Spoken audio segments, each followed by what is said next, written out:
Oh, it's not your fault. It's my fault. What's today's date? June 20th. Good evening, everybody. Welcome to Stoughton School Committee meeting. Today is June 24, 2014. And we always start with a Pledge of Allegiance. I pledge allegiance to the flag of the United States of America and to the republic for which it stands, one nation, under God, indivisible, with liberty and justice for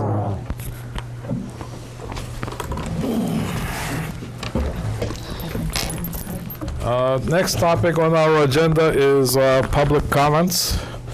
I see two people have signed up. I invite Miss Denise Bronson, and you get up to 3 minutes, Denise.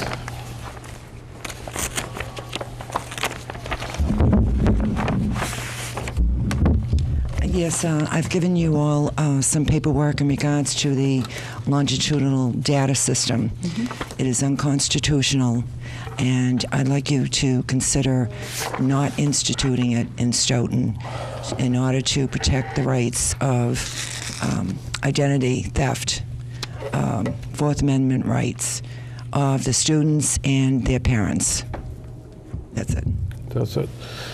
We normally don't respond to this, but I will ask the superintendent or the assistant superintendent if that's something they would consider putting on the agenda so we could discuss.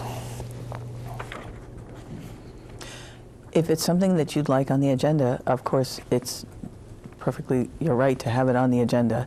The issues related to data collection and as far as what's required by the state is not something with which we have any latitude. We only do this stuff that's required by the state. Am I correct? Yes, we don't have an option to decide not to participate. Then you're opening the town to lawsuits. We don't want to really debate it, but if it may be better to argue it with the state than the local town. I don't know. Well, perhaps the town's attorney should take it up with the state. Okay.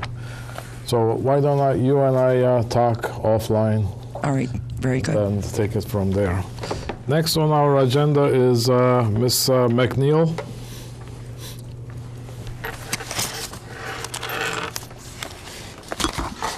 McNeil, can I have 6 minutes since I wasn't able to come last week because of the PAC meeting? But I'll try and talk fast. It was a school meeting. As usual, I'm going to be talking about special education. And I know you're talking about the superintendent's goals as well. So I would really like to see some goals towards special education, especially a special education improvement plan. We need to have one. We don't know what's working and what's not working. And we have all this data, from what I understand, that we need to be able to have it in a way that we can use it to see what we need to do for these kids. I think we need targeted professional development for universal design curriculum to use in all the classrooms, so that we're using Kurzweil, we're using those smart boards in a way that can be effectively used for all the kids. And I know it's a learning time for the teachers to be able to do it, but we do need to kind of really be pushing that so all the kids are in inclusion are able to use, get the most out of it. And we have these smart boards there. I'm going to go really fast because I know 3 minutes goes quickly. The other thing that we've tried to get from the special education PAC has tried to get the PSAT scores.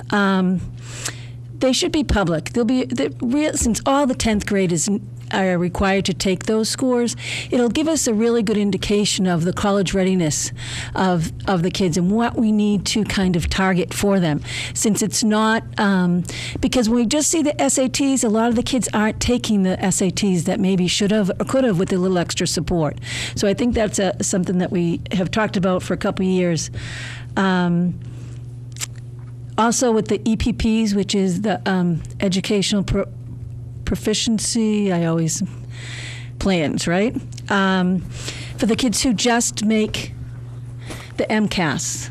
They're supposed to be having a program so that they continue to be in the math class, continue to be in the English class, continue to be in the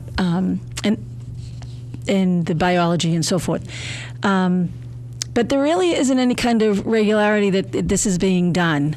They're supposed to be testing them before and then after to make sure that they're getting more instruction. Okay, and in the past we've used Accuplacer.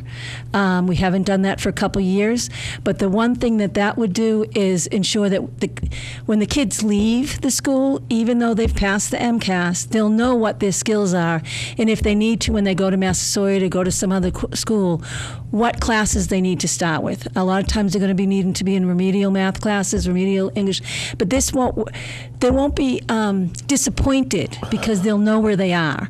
I think too many kids get to go and they realize they're not even close to being ready, but because they pass the MCAS, they think that they're ready, and their parents think that they're ready to go to school. So I'd like to see more emphasis put on the EPPs to really make sure that we're doing what we need to do. What else? Oh, the extended day policy that you're going to be having for all the principals. I really would like to make sure that we have the principals really thinking about the kids with special needs and how they're going to incorporate them into some of the extended day programs.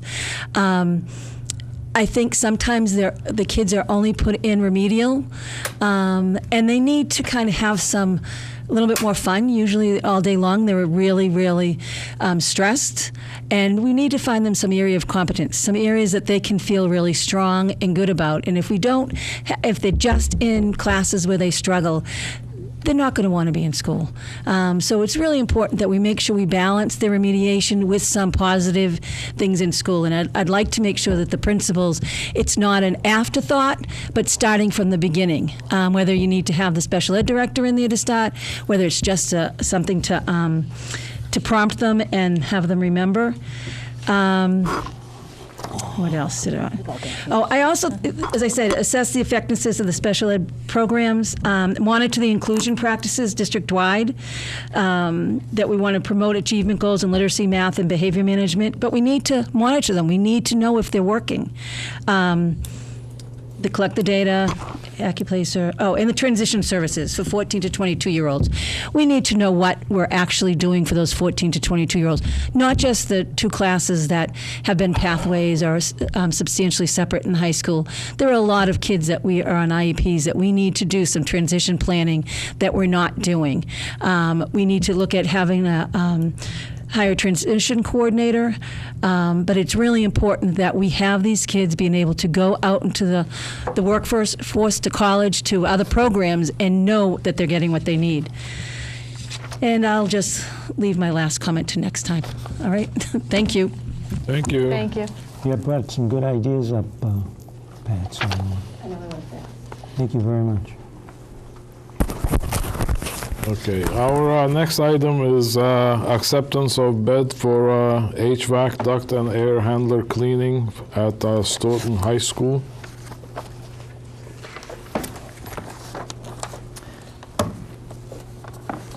This is a bid for the duct and air handler cleaning, and it's been put out to bid, and Joel and I have reviewed the bids, and it's my recommendation that we accept the low bid, which is from BMCA, and you have the usual material to I support have it. some questions. Do you know how many linear feet to be vacuumed? Why, no, sir, I do not. It is helpful when there are going to be specific questions about something that's on the agenda that would require some research, and that would not require a whole lot of research. But given that that's not something that is at the tip of my fingers, that isn't something that I would come prepared with unless you had told me that it would have been something that you wanted to bring up. Actually, in defense of Mr. Soares, in the past, when there was something like that, we would have Mr. Harding present at the meetings. Sometimes. He could answer these questions. Sometimes, but very if often. Mr. Soares so desires, we can defer this to next meeting, and then he could get his questions answered either privately or by Mr. Harding present at the school committee meeting. Well, I would like to know the answers because I have a couple of more questions, and I also have some questions on these bids, which I understand the 20,000 one and the 27,000 one, the 31,000 one, but we go from 20,000 all the way up to 48,000, and that just sounds crazy to me. So yes, I would certainly like to have my questions answered if I could. That would be very helpful to me. You have to tell me what the questions are. Well, why don't I just talk to Joel, Or we can ask Mr. Harding to be present at the meeting. whichever suits anybody. So That would be fine. any questions that you have, if you would please send them to me in an email so that he would be able to look up the information for you, because he might not have it at his fingertips either. Not a problem. Be happy to do Is that. this time? I was going to ask, I'm not sure if it's time sensitive. is this work he was planning on having done in a relatively short period? It may be. It is the kind of thing that you would do over the summer, and it is, in fact, legally our responsibility to take the low bid unless there is some reason that would eliminate the lower bids, such as that a person had been disallowed on the state bid list. That is not the case. So given that the low bidder has satisfied all of the requirements of the bid, there really isn't an option of not accepting the low bid because we have no good reason not to. It isn't unusual for us to get wildly divergent prices for different services. And that's one of the reasons for the bidding process, because obviously this is the way we can sort out the people who are Yeah, I thought less Joel was going to expensive. be here. That's why I threw some questions together. So, What we can do is we have a meeting set up for Thursday, so we can amend it. And I cannot guarantee that Mr. Harding will be available for a meeting on Thursday. well, If you could Okay. submit your questions and perhaps have the yeah, we answers can on get them Thursday. answered. not a problem. I already said I would do that. Yeah. Not a problem. Dr. Adam, question. Yes. Okay. Are you finished, Mr. Soros? Yes, thank you. Okay. So, Mary, when do you send out these packages? What day, approximately? Friday. So if we're taking the time to go through these packages, we should be able to have these questions. And That's inappropriate, Dr. Okay. Brown. but there's time to hear The member has question. The member may have questions at the time of the meeting. I think it's disrespectful to the member Well- saying that you had time. I mean, you're not his teacher, so it's really no disrespect totally. to you, Mr. Soros, but when I go through these packages and I see something, I usually call Maggie. So I'm just saying, I'm not being disrespectful. I'm just going from what I do, and this is what I do. So if I see something in the packet that I may have a question, I call the person. So that's just me. So it's no disrespect to you at all. Thank you very much. Okay. Mary, we would need to amend the agenda. We just posted, add to that the open meeting section, acceptance of bid. I'm going to add this to the next one, right? I'm going to add this one to the next meeting. Okay, our next item is adoption of Town Code Chapter 311 School Committee. And this pops up every so often, that section of the Town Code. Because there are things in there that I forgot. I don't know where I left mine. Can I share with you? Sure. There are a number of items in there that doesn't we don't do. We never do. And if we are in violation of the town code, if you look at the preface, or not the preface, but the note at the beginning of the town code, it says adopted by the school committee of town of Stoughton on March 16, 1965. So that's 50 years ago. That's why I invited Mr. Hansen to explain to us, what is town charter, what is town bylaws, what is town code, what are policies, and how they, which one trumps what. Is this on? I'm used to Yes. standing because I'm so short anyways. When Erdem asked me this, I'm going to ask one question in reverse. I understand you already have a policy book that's more current. There is a school committee policy book, yes. Well, what I did suggest to Erdem is the policy that you're now using to transmit that to the town clerk's office so that that can be put into, first of all, the town clerk is the keeper of all records of the towns and town boards. As a primary source, and part of her responsibility is to see that the town code book is constantly updated. I ran into a problem about 4 years ago. Some of you may know this, and I was aghast when I opened up the newly well-paid-for town code book, and it had almost as equally as egregious a problem as Erdem has pointed out with what is printed in here now. Now, this becomes a two-way street. Who was responsible for getting things in there? I remember very vividly in 1977, 78, when the town code first came out, I got a telephone call from the town clerk, and she had asked about a policy that the Intergovernmental Relations Committee adopted the year before. And I said, where did you find that? I mean, I had stacks and stacks of records, and she says, it was in your minutes, and the people who were hired to do that do go over all these records. However, sometimes they're not given all the updated information. And so I'll start by the reverse thing is make sure first before you go moving or changing or rescinding something, file something with the town clerk's office so that that information can be updated. For the past 2 or 3 years, with the exception of the last year, I have chaired the Town Code Review Committee.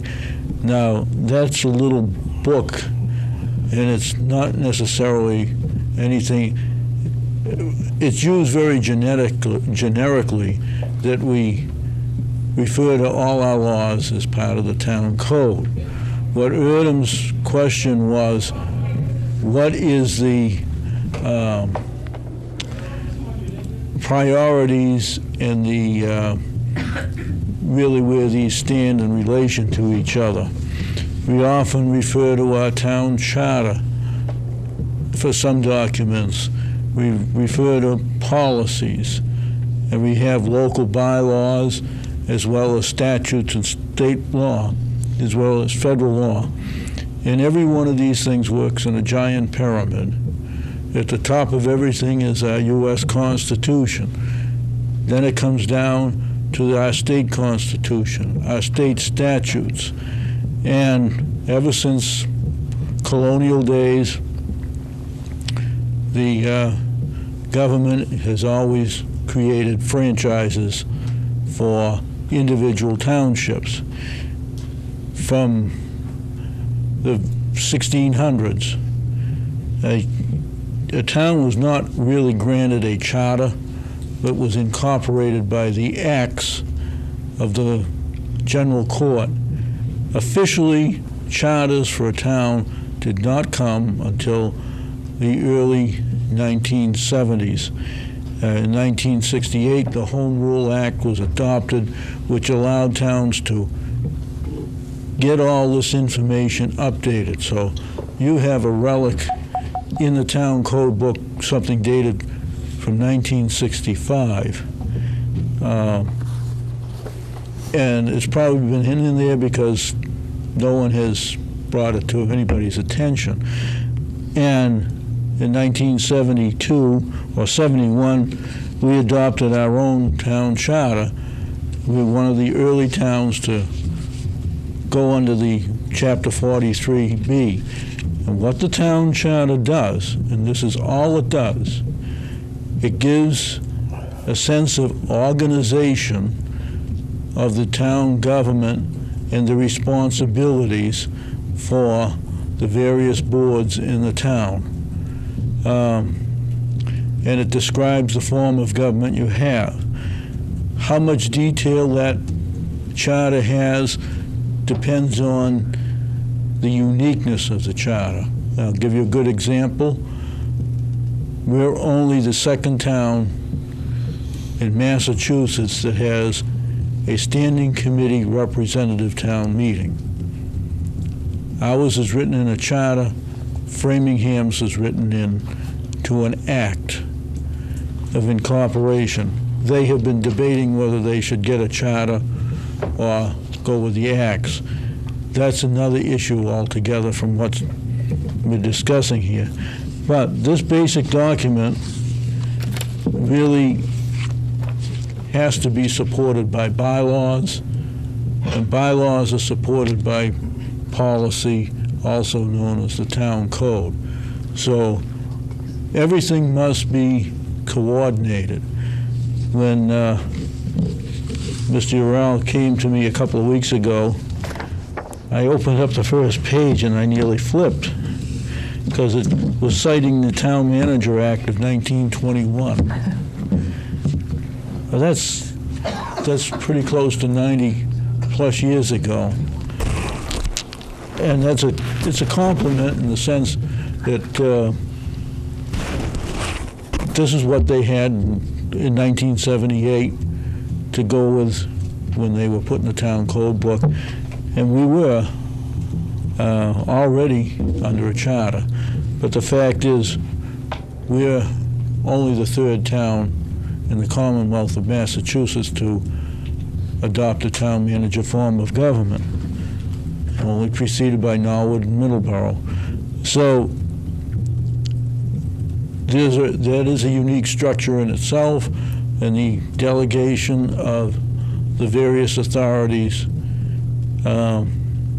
And recently, you had an experience here where the state statute a few years ago recognized the, I'm going to say, discrepancy between a city government's authority and a town government's authority when it came to labor negotiations. There are several major cities in the Commonwealth where the chairman of the school committee is the mayor of the city. Ooh. That's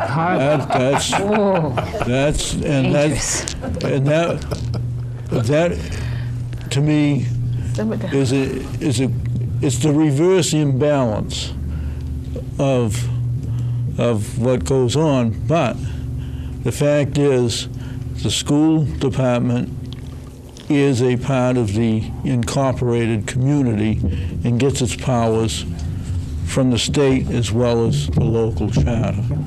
Okay. So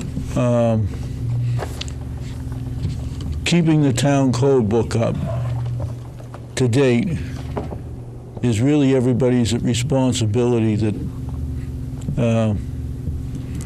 administers these things. The town code book, when it comes down to putting policies in, it's like, this is the frame to your house. When it comes to the code book, it's the doors, the windows, and everything that runs the house.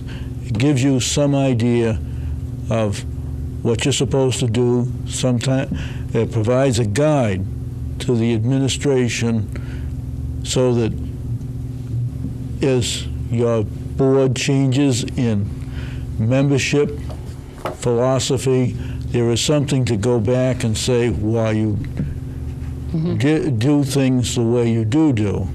Now, and from time to time, technology, social circumstances, political philosophies need to be brought up to date in the code book. So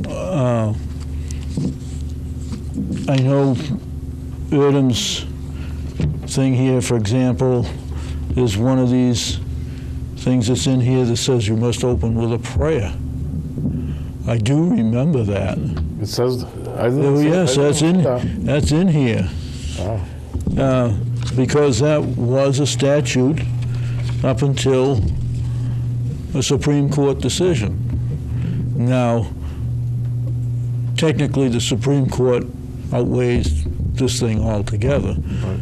But maybe there are other issues in that section of your code that are still applicable and you need for a guide if Right.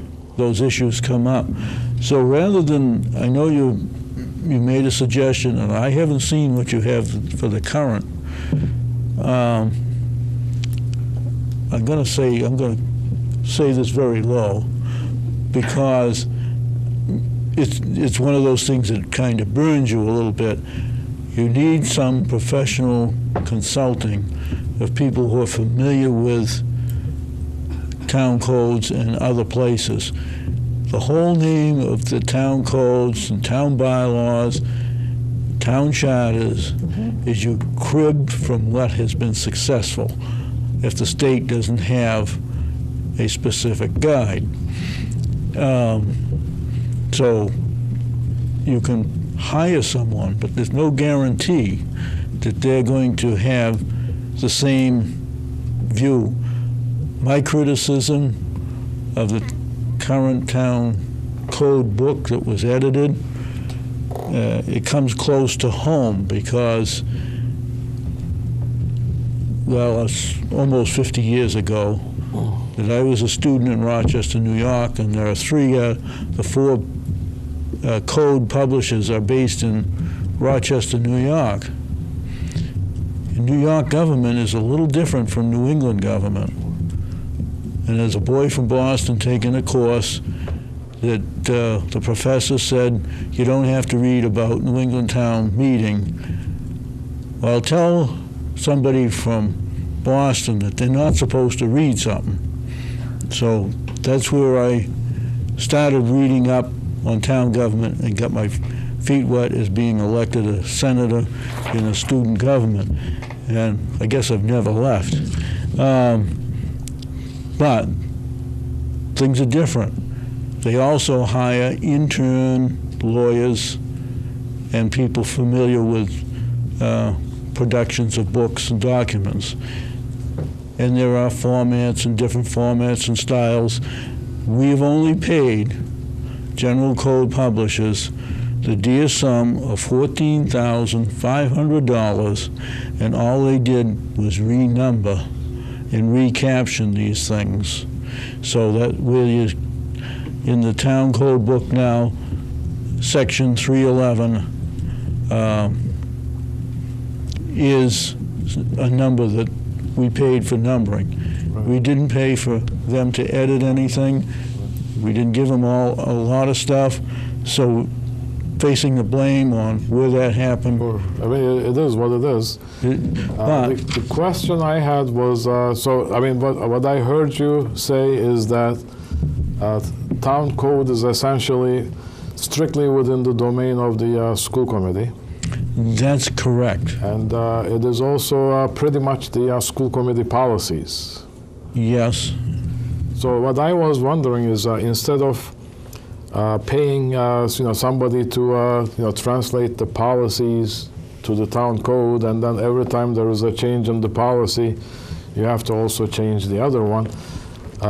What I like to do is, like in engineering or science, we keep data in one place. That way, you don't have the possibility of error when you move it to here and to here. So you always keep the data in one place, and then you come back and read it. If you are doing something else somewhere else, you come and read it from the original place. So to me, it sounds like it's best to say that the school committee policies are school committee policies. We can have one set, one hard copy in superintendent's office, one hard copy in the town clerk's office. And then we can also publish the electronic copies on the town and school website. And then we can have a policy that as soon as a policy is changed, you gotta go add it to the town clerk hard copy, superintendent's office hard copy, and the websites. Part of that is what we pay for with the services with town general code publishers. Right. So that these things are always kept up to date. But I am going through that issue right now. Is I do have a copy of the town charter that was on the town, in the town clerk's office prior to 2008, and we spent the better part of 1 year going and comparing and actually taking all, editing. This is a version that shows every change that has ever been made in this charter, and then it's also broken down in the appendices either by section or by chronological order. And we're hoping to do the same thing with the zoning bylaws, because there were very, very serious problems when they went and edited the town zoning bylaws, because many issues are grandfathered, and we're actually trying to follow a similar style with the zoning, where there's at least one copy that shows right in that portion of the charter where that specific change was made. So you can find, and more seriously, doing that format, and having a historical background may not be as important for the school committee or the Board of Selectmen, but for our building and zoning, when somebody has bought land 50 years ago, passed it down in the family, Yes. and then decides to make use of that property and finds that their zoning doesn't comply, they have to go through and research. Yes. And that shouldn't be a burden for either the town to find their defense or for someone else to have their right to use their property. So, But the zoning bylaws and charter are within the jurisdiction of the town meeting, right? So you need like a two-thirds Well, all right. vote to change those. bylaws always go before town meeting. Yes. Charter changes, that's a whole different thing. That's a specific process. Under Chapter 43B, certain things required. If you change the form of government in its legislative or executive branch, that requires, under Chapter 43B, the town to actually solicit 15% of the registered voters and put on a ballot the question and the election of a charter commission, which has 18 months to do its work, and they can give you anything you may not want. So that's a separate process altogether. So what we are looking at is the code. It's strictly within the It's strictly within the committee to vote, review from time to time. As I was explained to you earlier today, well, it's been 20 years since I was on the Brockton Area Multi-Services Board of Directors. And it's an agency that gets accreditation from both the state and federal government. They're required to have their policies updated. And we had 4-inch binders stacked this high.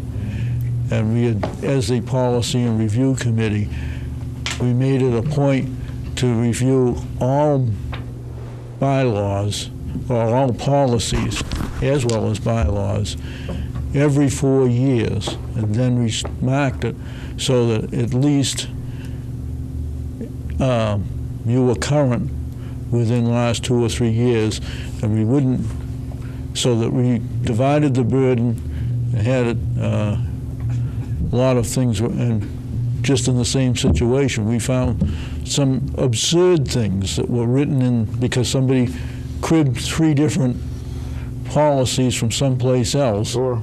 And They tend to multiply. yeah. So At this point, I like to open to the board if, or the superintendent, if anybody has any questions to ask. I see Dr. Brown I raised her can't hand. wait. Can we get this in some kind of hierarchical order and present it to us versus would you like a little outline on sometime? paper, just on paper? Oh, I was thinking of that when Yeah, I that's left. all. I said, because I did something like that for my friends out in Framingham as to what the difference Yeah. between. But the hierarchy you gave is the U.S. Constitution, the Mass General laws, Massachusetts Constitution. or Massachusetts Which is older Constitution, than the other one. Mass General laws, and then Town Charter, Yep, and then Town bylaws, yep, and then the policies and code. Yep. And policies and code are sort of on par. yep. So where are we Yes. going with this? So let's ask questions to Mr. Hanson. Any other questions? Well, questions, I think it's not so much for Mr. Hanson, but for us in terms of procedure. First of all, every time that you give us one of these lessons, I live in fear that there's going to be a test. That's why I asked for a cheat sheet. Yes. My question is to Dr. Earle, because having talked about policy and having the standing subcommittee, which according to town code is not a valid thing for us to do, leaves us kind of in limbo. And we know that there's a lot to do with policy, with aligning our policies. The very policy that's on the front page of our agenda that talks about how to appeal to a public hearing is a 1968 policy which predates ed reform and probably violates half of what The open meeting law, too. Exactly. It does violate open meeting law. So, we know that we have a lot to put in line, and we had looked at this a couple of ways when we first approached policy, and one was, and what we had decided to do was to kind of go through them, a chunk of policies at a time. Given that we're in limbo with whether a standing subcommittee can even do that work, and just the logistics of how many policies there are, I would like to revisit involving MASC and their policy. And by revisit, I mean just at least approach them and find out what the costs are, because they have a group that helps you align policy. And one of the thoughts that we had, since there were so many holes in our policy, and they have a clear, the way they've got it enumerated, the fact that they serve it up on the web, and that they have somebody who will help with this process, and that many, many towns in the state are already doing this, I think it might be worthwhile for us to look again at adopting all of their policies where we don't already have one, and then moving forward and amending ours to that, because there's just so many holes, including things like the ability to create a standing subcommittee, which is in the MASC policies. But I was, Dr. Brown asked the question, where we are going with this. Yeah. What I wanted to do was to say that, take a vote to take out this Chapter 311, and in its place, say, refer to school committee policies. That way, the current school committee policies doesn't say that you can't have subcommittees. I don't know, because I don't know that we ever dug enough into the current school committee policies to find that. But, And my concern is that there are holes in the policies that may That's be true. addressed by that may have valid points in 311, and I'm not quite sure.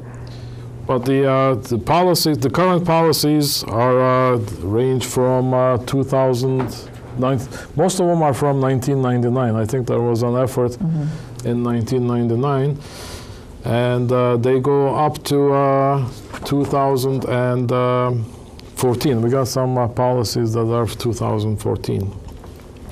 So what I like to see, if anybody is willing to make, is a motion to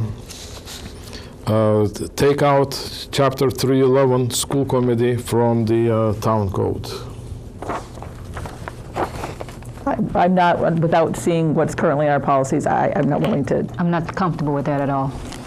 Well, we all got a full set of policies. I understand that, but I did not review the entire set of policies before this meeting, understanding that's the direction you wanted to go.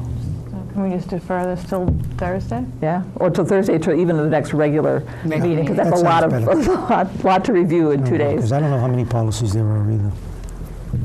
Okay. Well, But I But I think, appreciate but, the background on it, because we are struggling. I just because wanna- every meeting we keep on violating these. Something. I just want to add something to this, and I understand that these are ancient. They should be removed, those that aren't necessary. And I think then, and I think we should look at them and see what is viable and what isn't viable. And I do agree with that. Well, but I think for the time. That defers I mean, we've been discussing this since last year.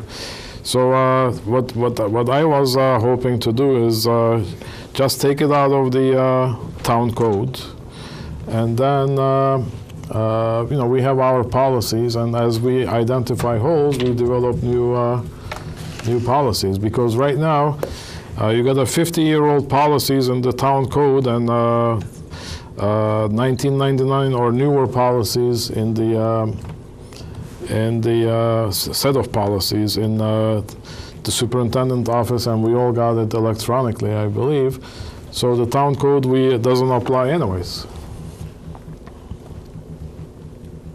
There are those areas of the town code, such as the first one on the dismissal of teachers, which is superseded by Yeah, that's reform. right. So, but that takes precedence. I guess I'm not, like I said, without knowing where the holes are, not necessarily willing to say, throw this out for so- fear of throwing something out that may.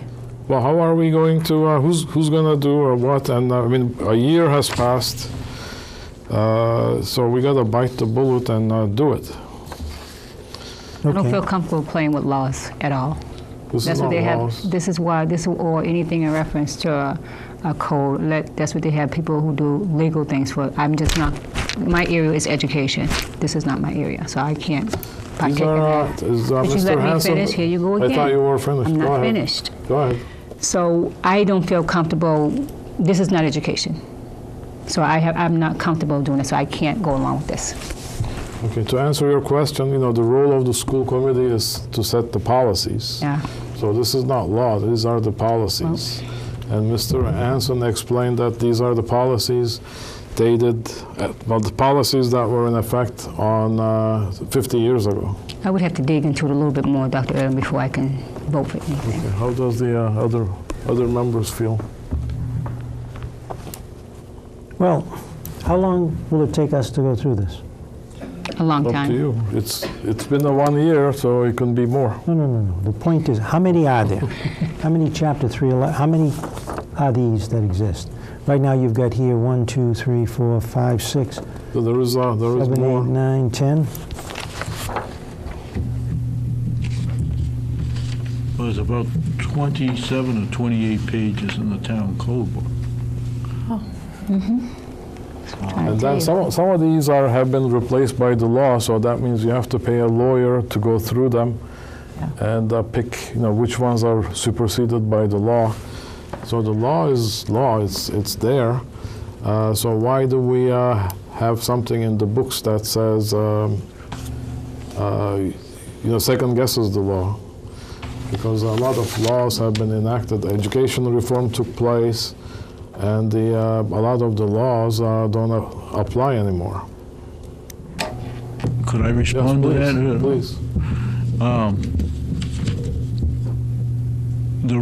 I think the right step here is not to do a wholesale dumping of what you have here, because, the very first one, election of committee members, that is covered in our charter. But it's much easier to replace that and just say, this is Charter Article 5, Section C5(1),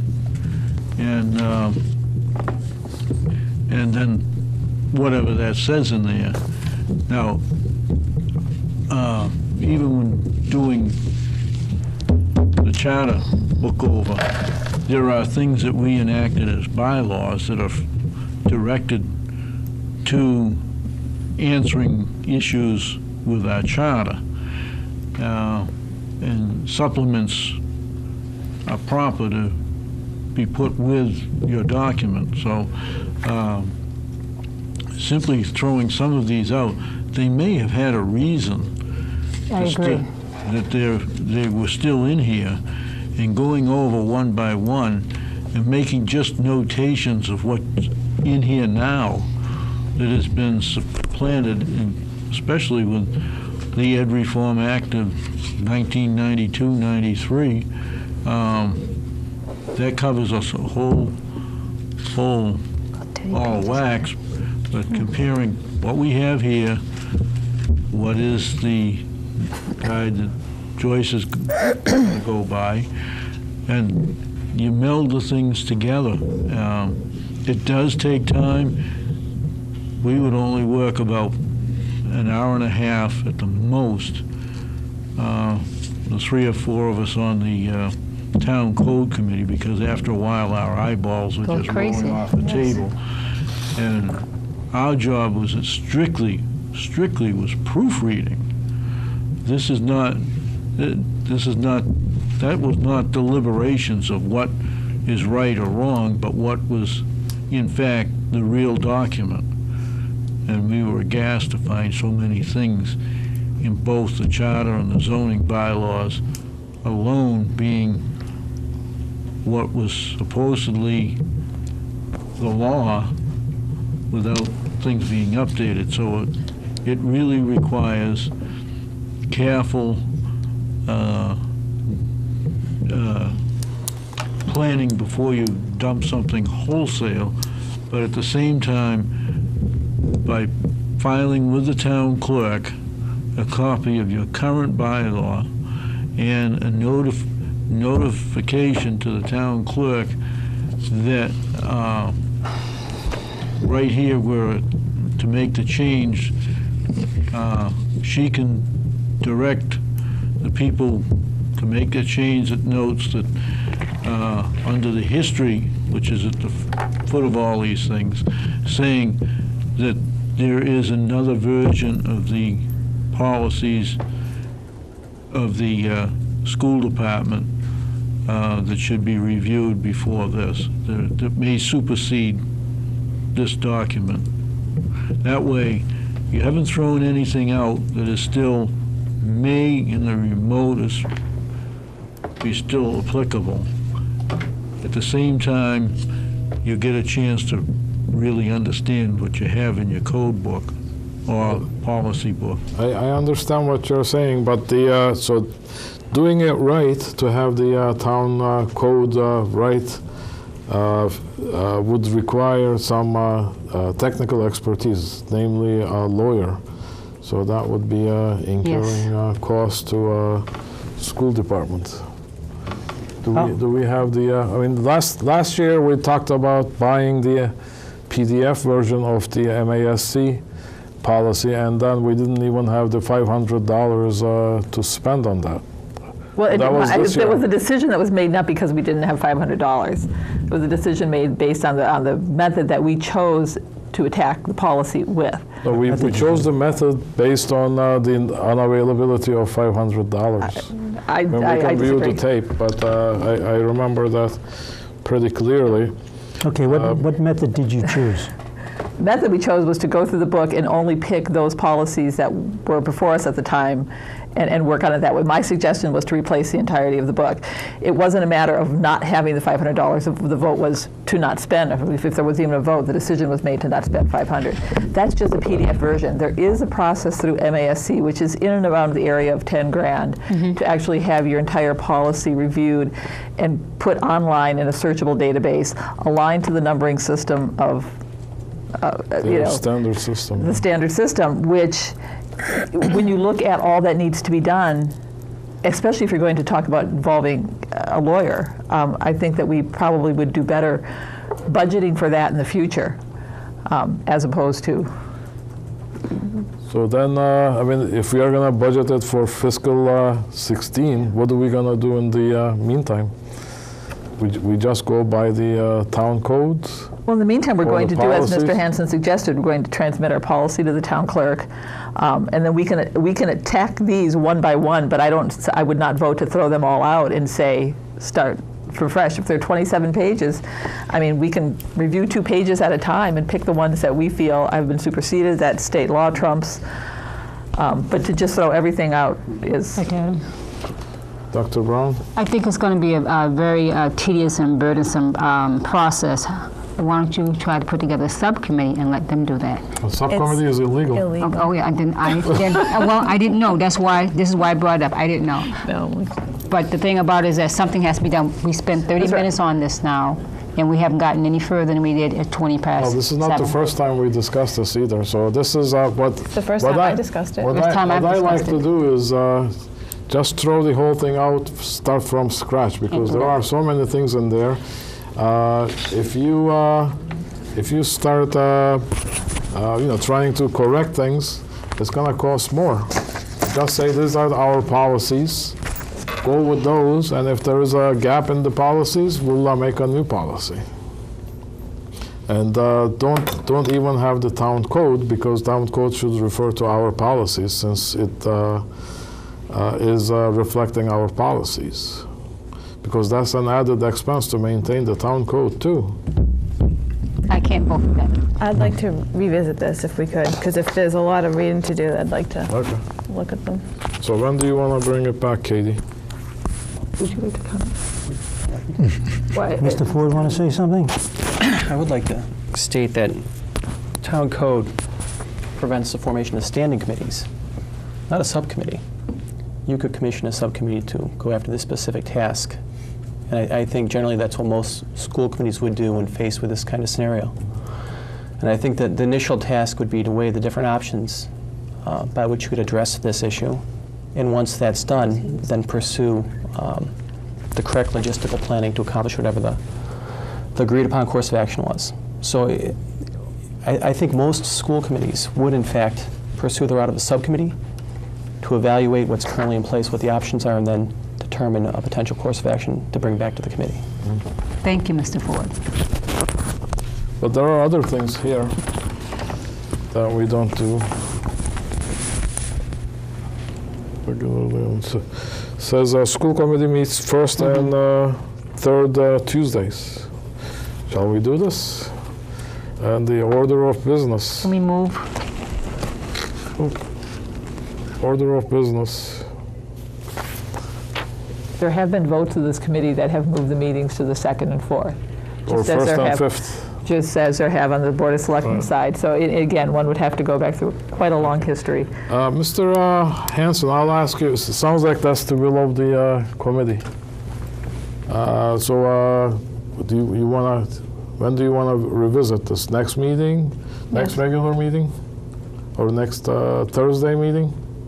Make We'll the just, meeting. next regular Thursday. meeting. We don't Next know what's regular going on meeting, Thursday, okay. yeah. Mr. Hanson, I got one more question for you. What would, so the violating the town charter is a lot serious than violating the town code? Yeah. So what happens if you violate the town Well, it charter? depends on the nature of your violation. I'll give you a very short answer. When we adopted the charter in 1972, there was a provision for random voting. Now, we did random voting, and we needed some problem. You know, that your order on the ballot, that's what I'm referring to. And we went along fine because our whole charter was accepted as a package by the Attorney General's office. However, there was a stipulation in the law, state law, that said, except as city charters provide. And why that rose as we said, there must be a better way that we can do this random order thing rather than having all candidates for town meeting and everything coming into a room like a giant horse race, thing where you pick the winner and all of that stuff.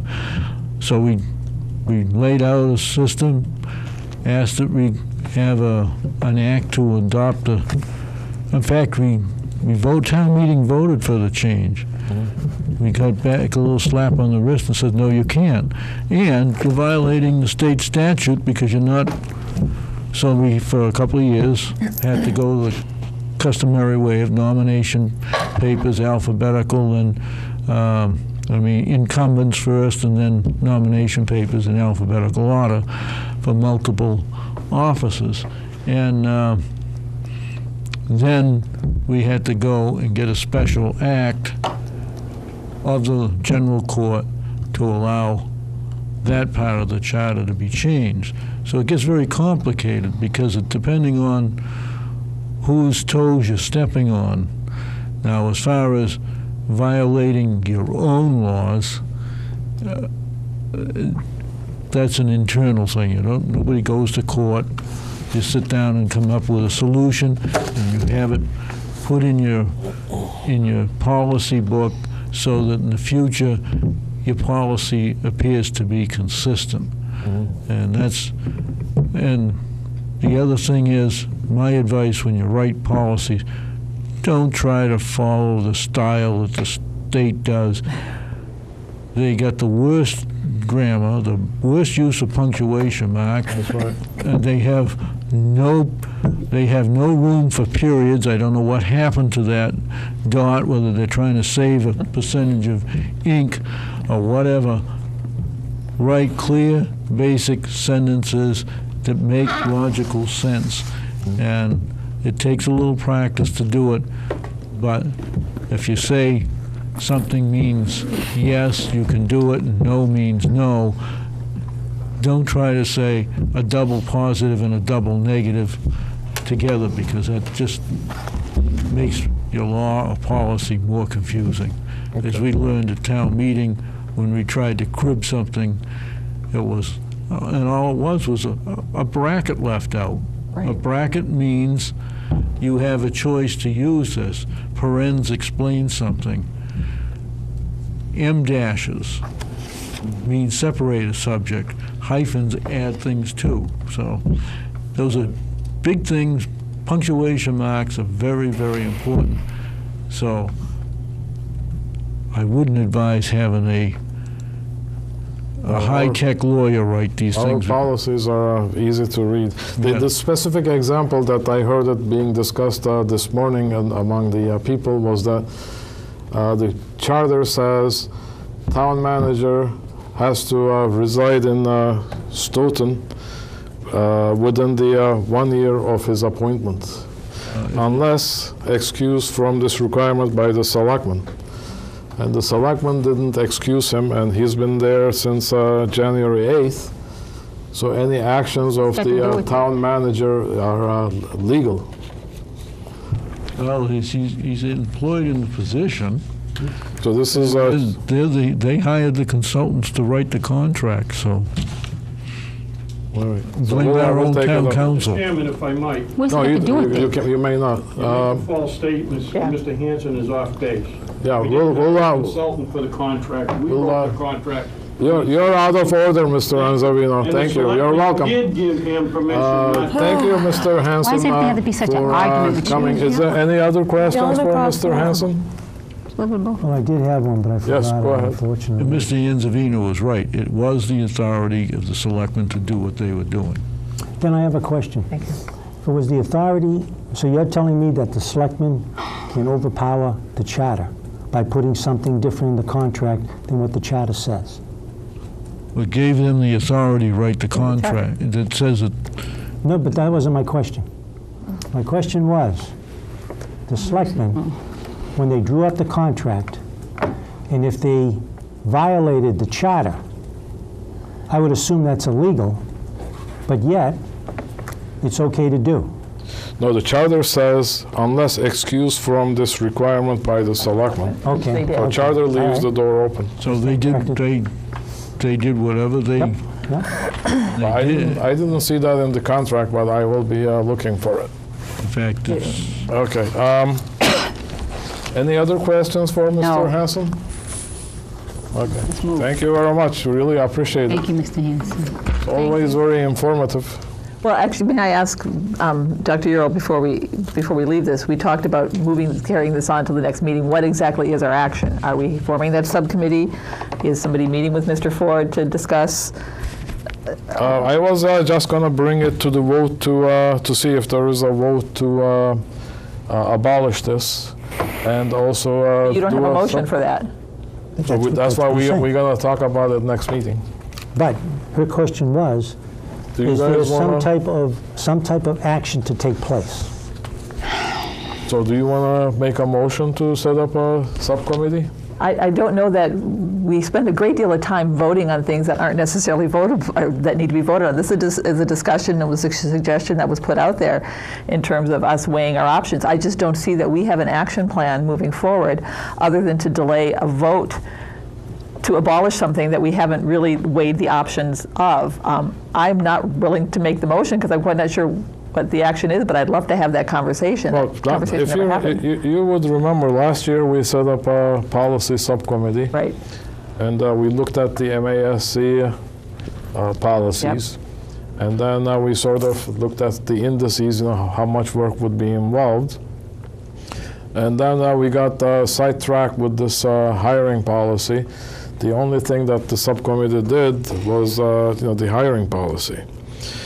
So we couldn't do That's it not true. again. We probably took about a dozen other policies and made some suggestions. Yeah, there was not dozen other, but there were a few others. I I'd like stand to ask a corrected. question.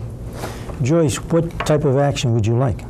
Well, I would like to know that there is some person or group of people who are going to look at what our options are, and those options would include everything from whether it would be prudent to involve legal services, whether it would be wise to take a look at the MASC options and the cost therein, whatever it is the best path would be, so they can come back to this body and recommend where we go from here. Because I don't think just voting to Yeah, I abolish this think- is enough of a, I'm not convinced that I have the protections in place to cover everything if we abolish 20-some pages of code. Okay, and I understand. So what type of action I'm would you looking for a suggest? discussion. Dr. Earl, can I just say something? You're gonna have a Dr. So Brown. are we saying, for clarity for me, because I was smacked a little bit, are we going to do a subcommittee or not? That's what we are talking, whether Okay, we should because do I a was just told, subcommittee or not. well, you all just told me that it was illegal, so are we going to now do something illegal? Mr. Ford said the ones that are standing is illegal. You can do temporary ones. Okay, thank you. I just want to put clarity there, because I know where I come from, we do subcommittees for things, and I just didn't understand why I was slapped on the hand for it, that's all. No, it wasn't saying it's illegal. I was just trying to there. wake you up. It was just me. I have a question. Yes, Mr. Sword. Dr. Ford, how temporary is temporary? I don't understand that. Is it 2 months? Is it 6 months? Is it a year? Generally, when you do a subcommittee, it has a specific task, unless it's a standing subcommittee. So you would define the task, assign the task to the committee. Once the task was completed, the committee would dissolve. Okay, so Real easy. 27 pages to go through. But there are some technical information in there. But then we are talking about looking at the broader picture, all the alternatives. One of the things, if the committee elected to use the MASC service, what they would do is they would pull up your current policy manual. They bring in a team. It's like retired superintendents or other people with expertise in this area. I think that would be great. And they would put up the existing policy manual against the recommendations of the MASC, their complete model policy manual. And what they do, they go side by side.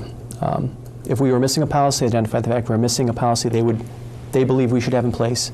If we had an existing policy, they would put it next to their model policy, and they would make a recommendation. Either we think you should adopt our policy and replace your policy, you should amend your policy to include these items, or your policy is great, you should leave it as is.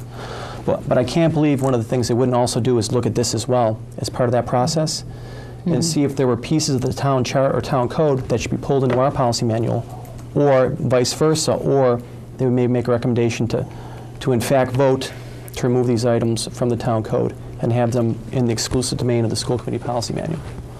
So if one of the options was utilizing the service provided by MASC, we wouldn't actually have to have any of these other conversations, because there would be a recommendation from that organization that would address this issue. And how much is that? Because nothing. About $10,000 to have them do it. But it's a huge amount of work. If we attempted to do it with a lawyer, it would be multiples much of that. more So a lot Of course. more. And if we And- attempt to do it as committees, we'd be talking 10 years before we'd be Yeah. through the And process. and the thing you want to do with policy, in particular with developing a policy manual, is you want to get it done, because once the policy manual itself is complete and up to date, we can put in a schedule to periodically review that policy manual over a period of 2 or 3, even 4 years, so that everything then is current within a few years, in addition to the changes that we have to make to address changes that we know of in state legislation. So it's a decent chunk of change. It's a fraction of the cost of involving an attorney to do this, and we can, in a fairly quickly manner, resolve this issue, as well as the issue related to the town code, in a manner that's going to give us a solid set of documents that reflect all the current legislation. So can we find $10,000 in our budget? That's a rough quote. It's a rough quote. Well, you could have a roughly. final Oh, quote wait, tomorrow by hold on. calling them. Can we find out how much it will cost? It's a phone call. It's a phone call. Then that would be our first choice. All right, let's find out how much it costs, and then we can see from there what makes sense. What is it? Nothing. I'm sorry, did I? So No, I just asked a that still leaves the question whether we should have our policies in 2 places. One in the policy manual, the other one is in town code. We'll revisit that at the next meeting as well. All right. Thank you. Next item on our agenda is meal charges and debt policy, second reading.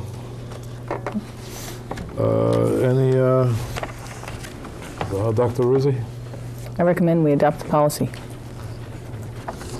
If I'm correct, that means going up, I think it's 25 cents per lunch. Is that what it is? That was another item and was decided at another meeting. This policy is about how to collect debts Oh, when that's correct, yep. Okay. families go into debt to the food service, which is actually a tremendous cost to them. And so I'll review what I believe we discussed at the last meeting. Most of these things are current procedures that the food service already does. The addition at the end of this is that when all of the procedures have been followed and all of the steps have been taken to get people to pay their debts, and they have not, the last resort would be to go to court.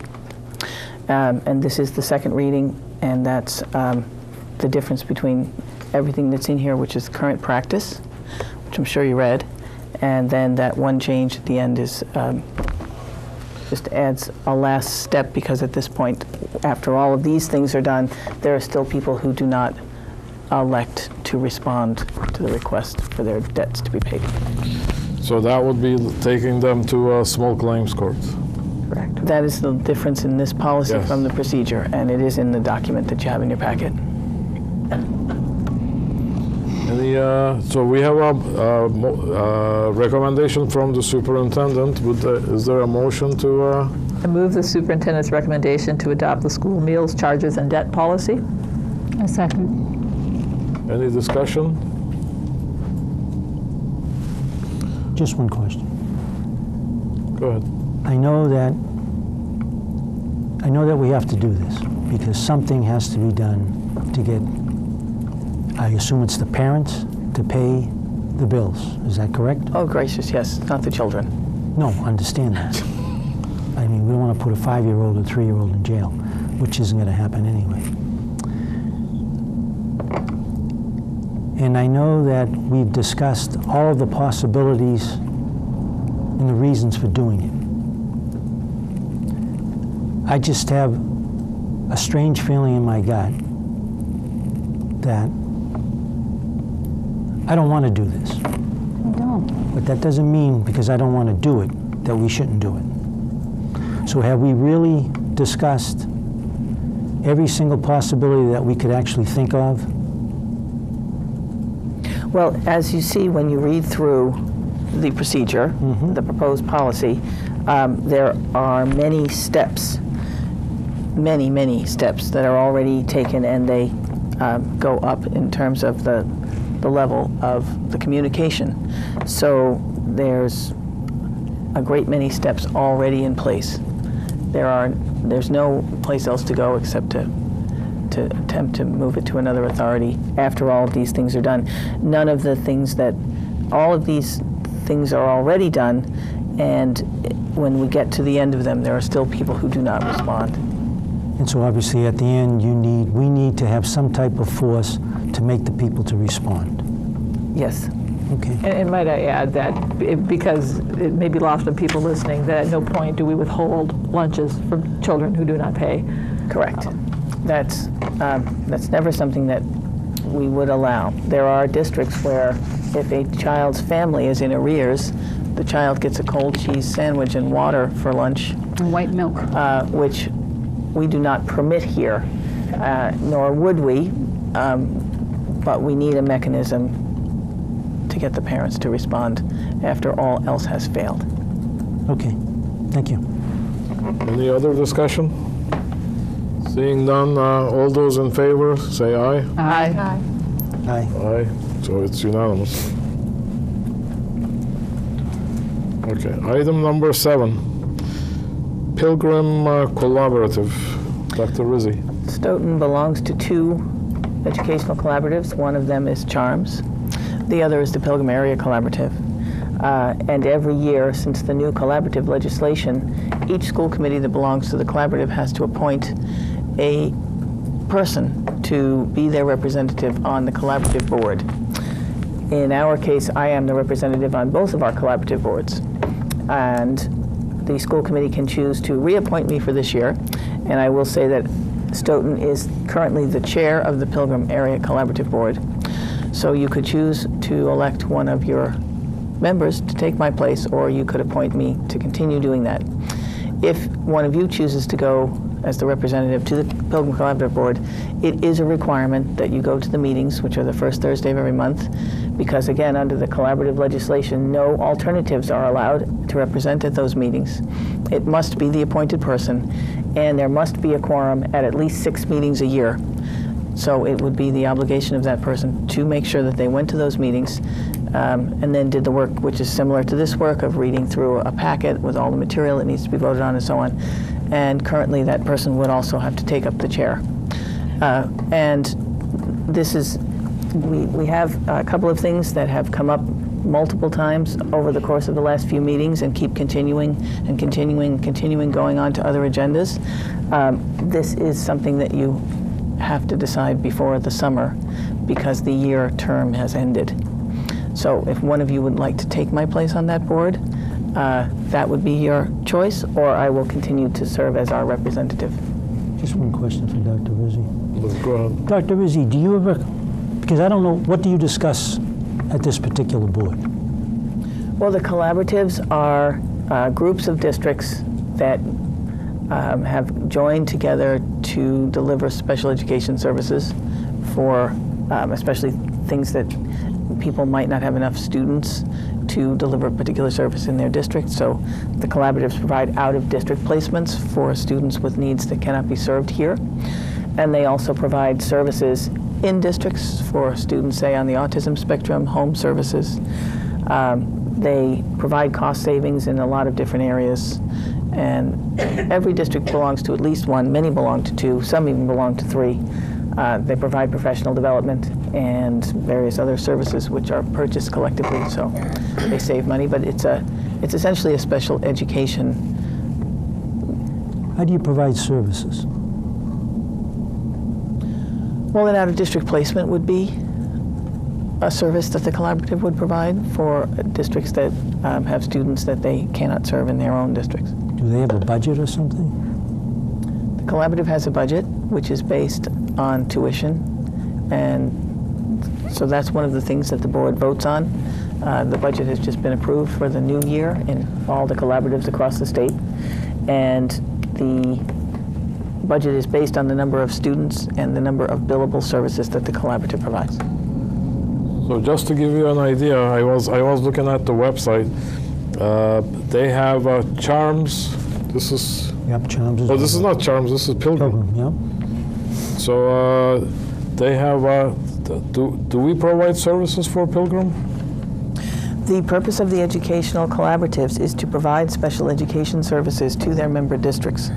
So we get some kids and we send some of our kids to them. Is that true? If they have programs that our children need, and if it's determined that a child needs a certain kind of program that we do not have in district, then either one of our collaboratives would be the place we would next go. And then they bring services to us, such as behavior consultation and such, for either in classrooms or people's homes or professional development for teachers. This is not like Charms. We get some of their kids, some of the other kids to our district. It is very much like Charms. Pilgrim is a collaborative like Charms. Yes.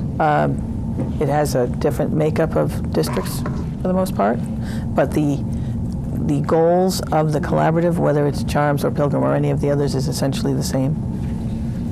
So I know Charms brings some kids for our specialty area to our school. No.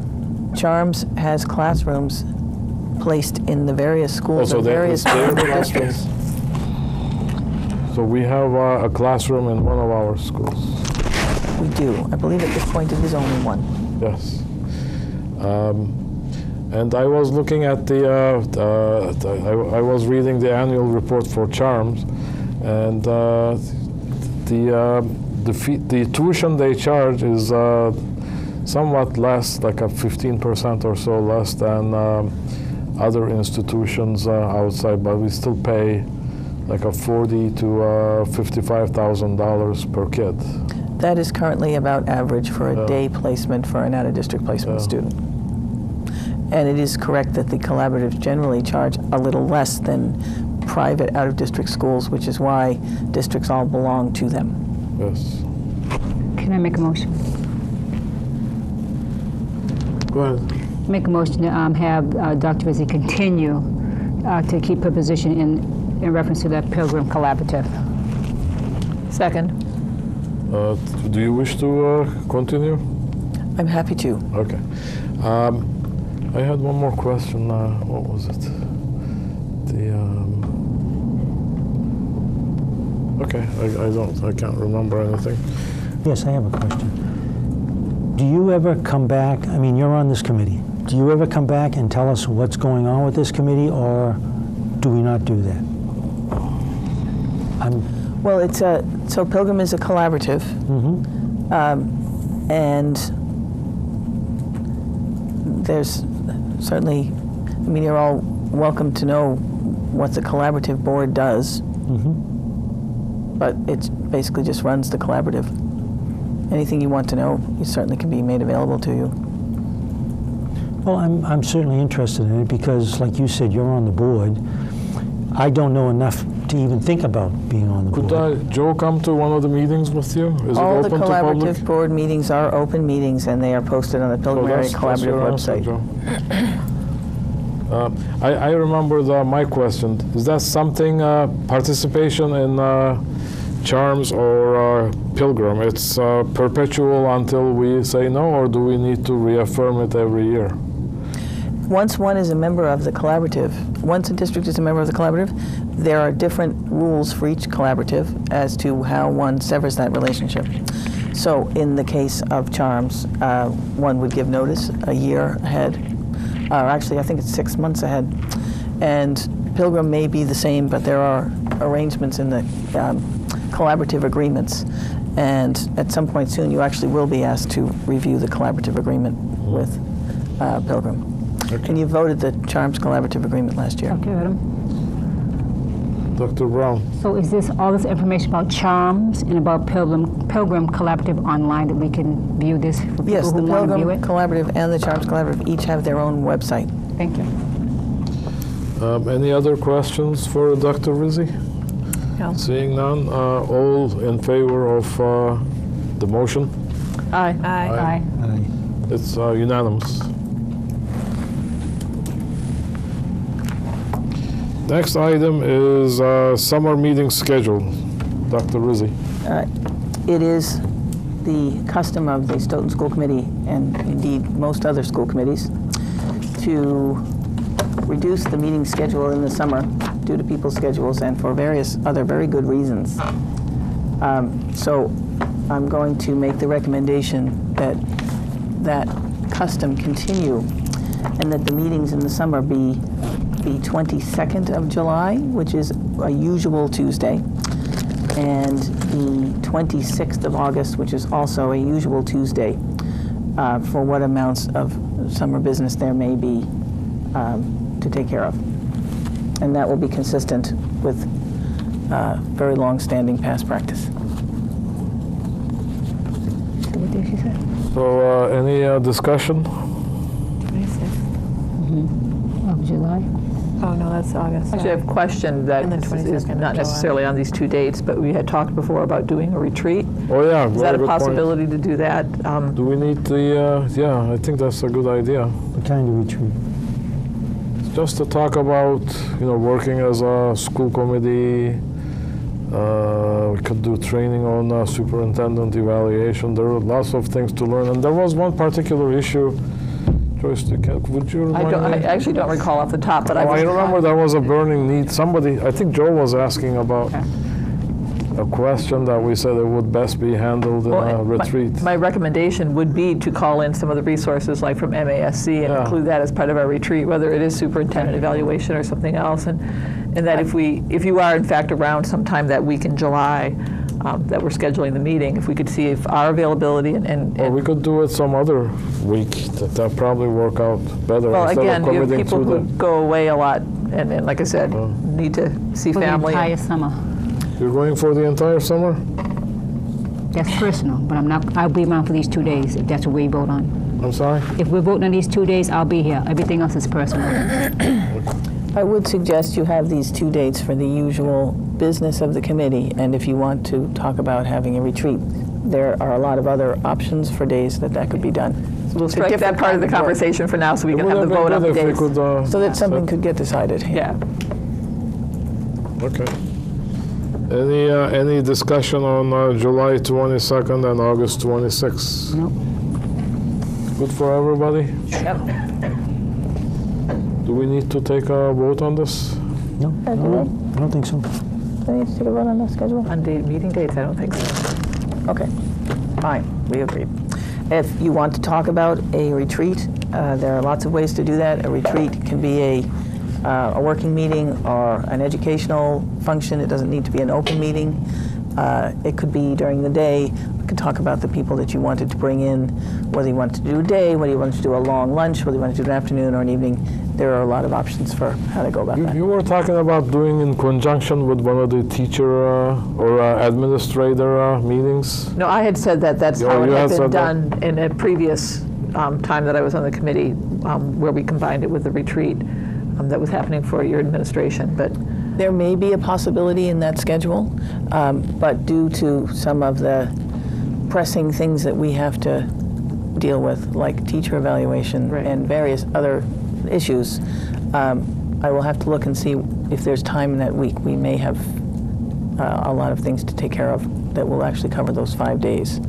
But if we can find something in there and that's something that interests you, we can certainly look at doing that. But that would be different from having your own consultants in to do something yeah, no, from the I think MASC. I think it'd be probably really important for us to go the MASC route just with the number of Okay. new members. And Sounds good. Next item is financial report. That is included in your packet as you have required, that you have one every month. So this is the last one for the fiscal year of 2014.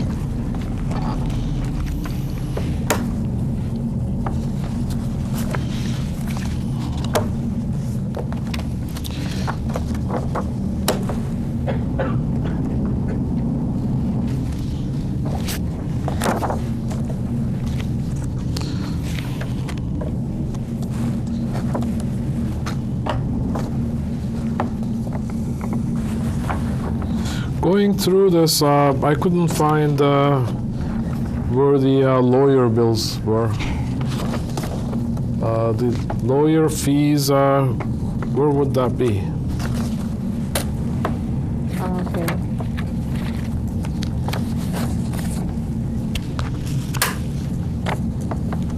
Oh, but that would be a free transfer, right? If you look on the first page, under Superintendent's Office, All right. there's a section of lines. Legal fees. It's second from the bottom.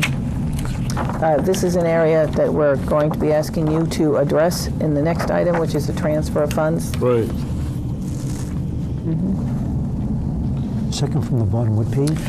First On the page. first page, in the section called Superintendent's Office, there's Okay. a set of items, and it is the second from the bottom of those. Supplies and materials? The second from the bottom in the area of the Superintendent's Office, so the last one is contracted services, and then legal fees is right above that. Legal fees. So that was,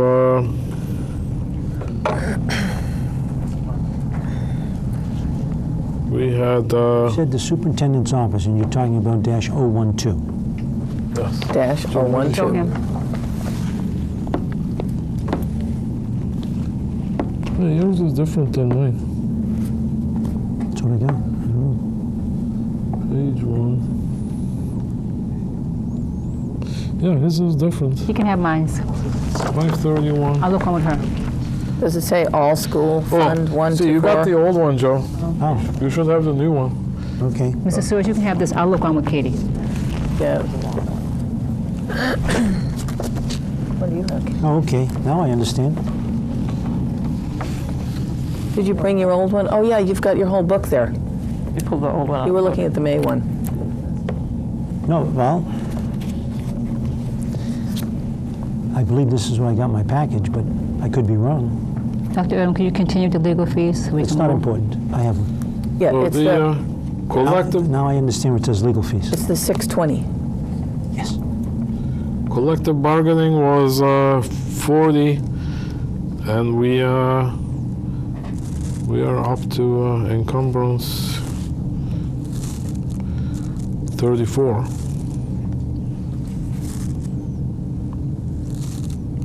We Or have 30. 30. So there was did we make an adjustment to this? We're going to be asking you to make an adjustment to it in the next item. I understand that, but looking at this report, collective bargaining says budget 40, adjustment 6,880. So GL budget is 46,880. And then current 42 is what we spent to date. On which one, legal fees or collective bargaining? Collective bargaining. Collective bargaining, you spent $42,861. Then we got 4,000 left, and the encumbrance is 3,400 34,000. or 34,000. Wishful thinking, and the budget balance is minus 30,000. What is that? 30,104. Hence the need for the transfer. But the budget is 40, and we Outstanding bills? Yes. Outstanding bills. So it's outstanding bills are going up to $42,000. I'm sorry, $72,000. Okay. So what the problem that I'm having is where is the $72,000?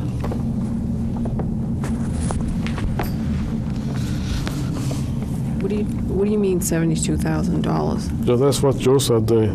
Well, we've got a 30,000 for a minus 64% under the budget balance.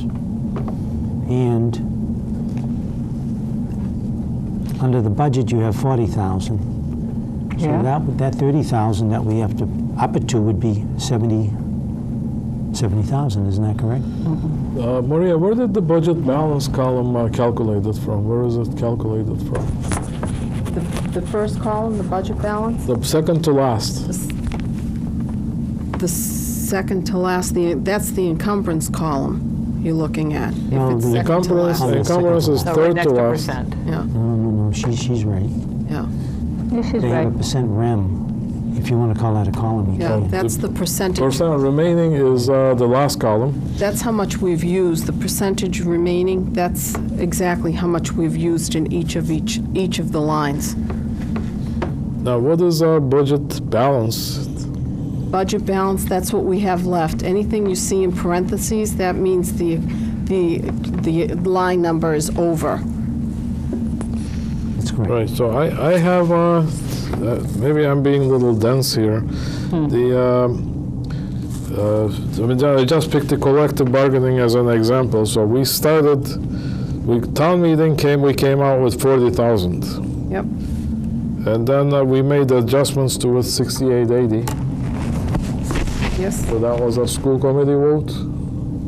I don't know if that was a school committee vote. I would have to go back to my notes. I don't, because I don't remember. So that's something. It wouldn't have been if it came from the same line, if it came from the same section.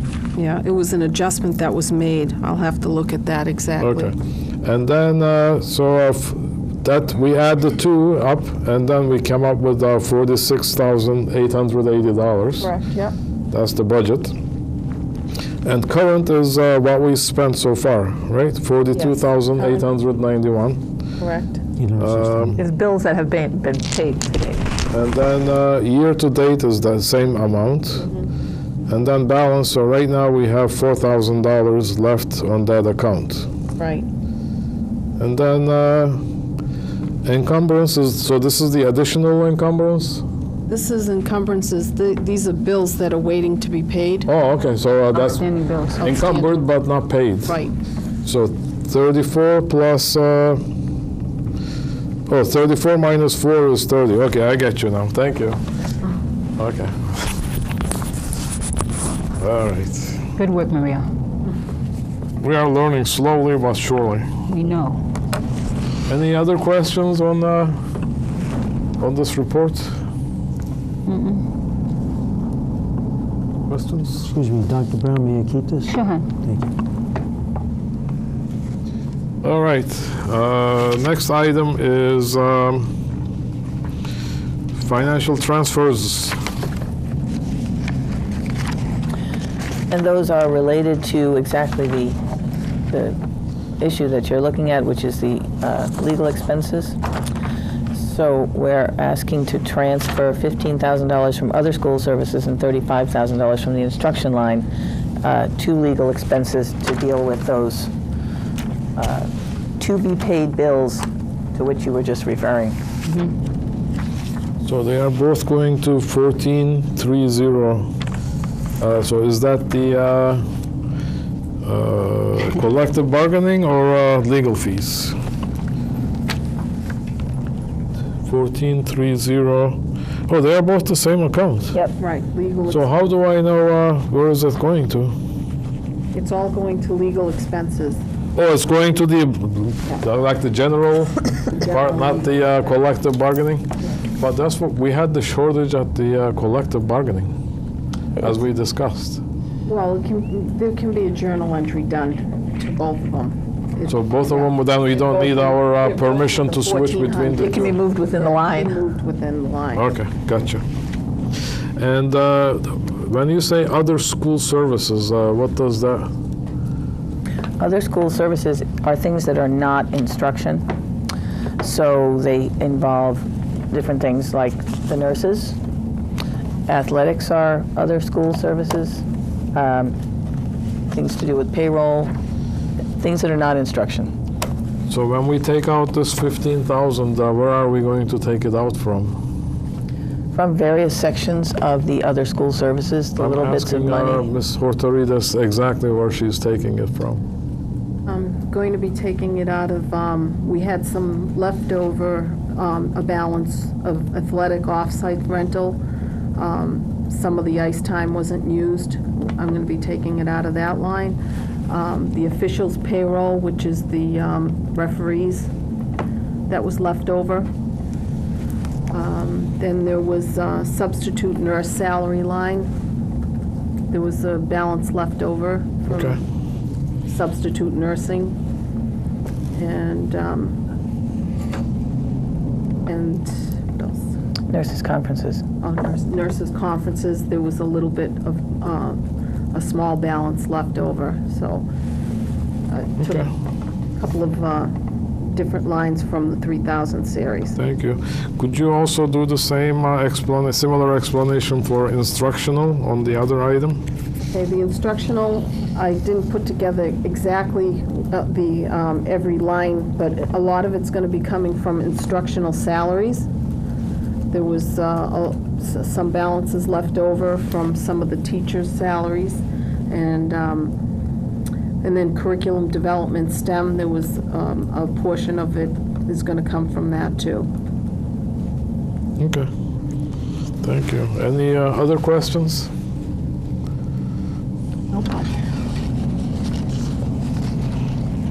So what is the superintendent's recommendation? Because the bills need to be paid and there are small amounts of money remaining in those lines, it's my recommendation that you make this transfer so that we can pay the legal bills and close them out for FY14. Any motion from? Make a motion that we do exactly what Dr. Rizzi stated. A second. All in favor? Aye. Aye. Dr. Brown.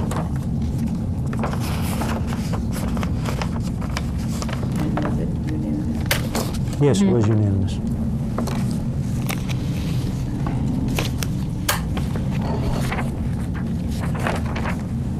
Okay, next item is goals for the superintendent. So this is an ongoing discussion. You got superintendent's proposed goals at the last meeting. I actually believe it was 2 meetings ago. Was it 2 meetings ago? It was. I'm sorry. And didn't we also discuss it at the last meeting? 2 meetings ago and the last meeting. The last meeting, so this is the 3rd meeting. Last year we also did, so I summarized the goals that superintendent has proposed.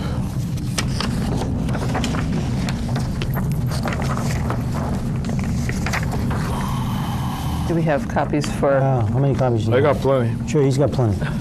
Keep passing them down. I'll take one. Thank you. Do we need more? That's all I got, guys. I made 10 copies. Dr. Erdman, can I just say something? Yes. So, okay, you just passed this, it says 2014-15 goals for the superintendent, right? Goals proposed by the superintendent? Yes. And right here, could you kind of differentiate for me? I will do that if you permit me, Dr. Can I just Brown. finish? Yeah, go ahead. You need to stop that. 2014-2015 goals for superintendent. Topics from the April 2014 election. What is that, please? Help me understand. Dr. Brown, I'm 22. going to explain it. I mean, you I didn't hear you. interrupted me, and I yielded to you, but if you let me finish, Because then, everything has to be a fight. I'm not fighting. You're interrupting me, and then you're... And I speak in a lady's voice, Okay, I'll speak in a lady. a gentleman's. Sorry. Okay. Oh, I found the one that I was looking for. Okay.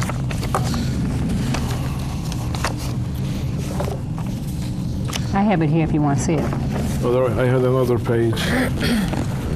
The goals. So these are the goals. This goes here. Okay. The superintendent's evaluation process has been changed, as you know. So there is a document posted on the school, the Department of Elementary Secondary Education website.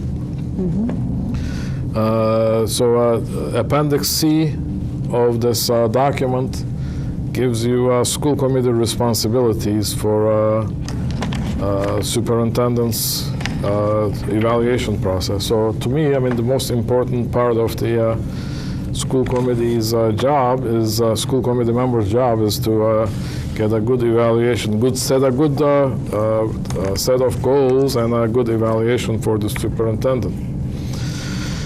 Now, the school committee responsibilities on that Department of Elementary Secondary Education documents says identify the superintendent's strengths and areas for improvement and make recommendations for improvement.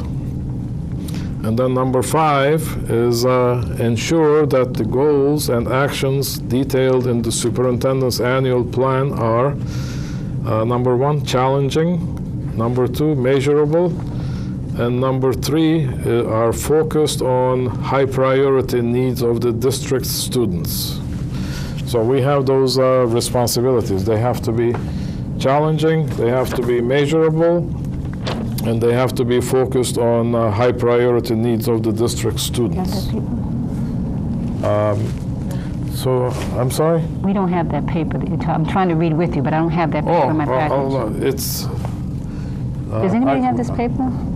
No. I mean, you should. You said you are doing No, these I'm trying- no, evaluations, no, but let me- it's published on the Department of Elementary Secondary Education website, and I can download it and email it to you, or I could send Dr. you the Can I link. just say something? I'm talking about the 2 pieces of paper that Well, we have in our if you packet. let me finish, then we'll get to that. Okay, but I'm just I'm asking. just framing it. Okay, so, Please don't interrupt me, then I won't interrupt you, okay? okay, thank you. But I you're just wanted to welcome. know what you were reading from, that's all. I'm reading it from school committee responsibilities. And we don't have it in the packet. That's all I'm asking. That's what we discussed earlier, that everybody said they have it or they have seen it. Remember that have chart it. that were circulating? But I'm just wondering, I just was looking for it in my packet, I didn't see it. So let me finish it, then we'll have a discussion in depth, okay?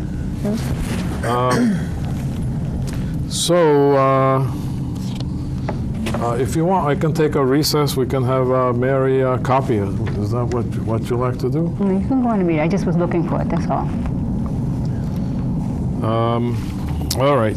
So we have those responsibilities, and superintendent came up with 5 goals, and goal number 1 is throughout the school year, I will better develop the connection between the district's improvement efforts and the 7 school councils. Goal number 2, conduct a complete district-level coordinated program review of existing, new and established academic student support and enrichment programs. Goal number 3, the district, in conjunction with the school committee, will develop an extended school day policy. Goal number 4, the district will develop a modular after-school enrichment program that will be provided to all elementary schools annually. And goal number 5, the district will develop extended school day programs for students in grades 2 to 5. So these are what the superintendent has proposed. And at the last meeting, we talked about the different options, and so I provided you a list of items that surfaced in the last election, the areas that were identified as areas that may need improvement. And in fact, we have discussed the West School issue at the last meeting. Oh, Mr. Soers, last meeting you asked for the goals from the last year. Were you able to get those? No, I didn't get them. But I I did ask forgot them. that you asked that. Okay. So, I mean, We have them. All the evaluations are in my office, including those. I may have even made a note, but in this past week, It's been very forgot. busy, very hectic. I understand that. I do understand that. so at It's been very this hectic for meeting, me too. I'm sorry. At this No, meeting, that's I'd all right. like to continue the discussion, how we can make superintendent's goals challenging, measurable, and focused on high priority needs. My perspective is, the West School is, I think, high priority need. And that one, I was looking for something, some kind of a feasibility report how to make the West School, regular school, so that it's performing in terms of student achievement at the same level as the other Stoughton schools. And the other one that has been identified is like a special education issues. So I'm looking, I would like to see the superintendent to work and come up with a goal that's focused on improving the Stoughton special education services in Stoughton schools. So I said my piece. Anybody else wants to discuss? I guess I'm still trying to find out what's the difference between this one and this one. That's all. So one is, the one says those proposed by the superintendent. Okay, this is The her other goal. one is the issues, the topics that surfaced at the election. Okay, so this one was put in our package. And these are just the topics that the candidates spoke about. Yes, and the other one, you had it in your packet at the last meeting, or 2 meetings ago. I just summarized, I just took the actual goals, not the explanation of them. Can I just ask a question? Let's look at number 10. Could you all go to one that says 2014 and 15 goes to superintendent, topics from the April 2014 election? Could you all get that in front of you, please? Does everybody have it? It's just my packet. So if you look at number 10, it says eliminate unscrupulous hiring practices. Does everybody see that? Yep. Because somebody explained, because I looked up the word unscrupulous, and it's saying that cutthroat, immoral, unconscionable, unethical, unprincipled. So could somebody help me out, because I'm having a little problem with you this. want an example of unscrupulous hiring practices? Please. Maria, excuse me for getting into this, but... Whoa, stop. Well, I mean, the question was asked, it has to be answered. I want you to leave. Can I say You asked something? a Can we question? do this in executive session? Thank you. Yeah, we should. Well, I don't know that you can do this in executive doesn't session. fit the executive session, but we can do offline. if Okay, you we can do it wanna talk. offline. I just want somebody to... I'll be happy to explain. Okay, thank you. All right. Enough time, thank you.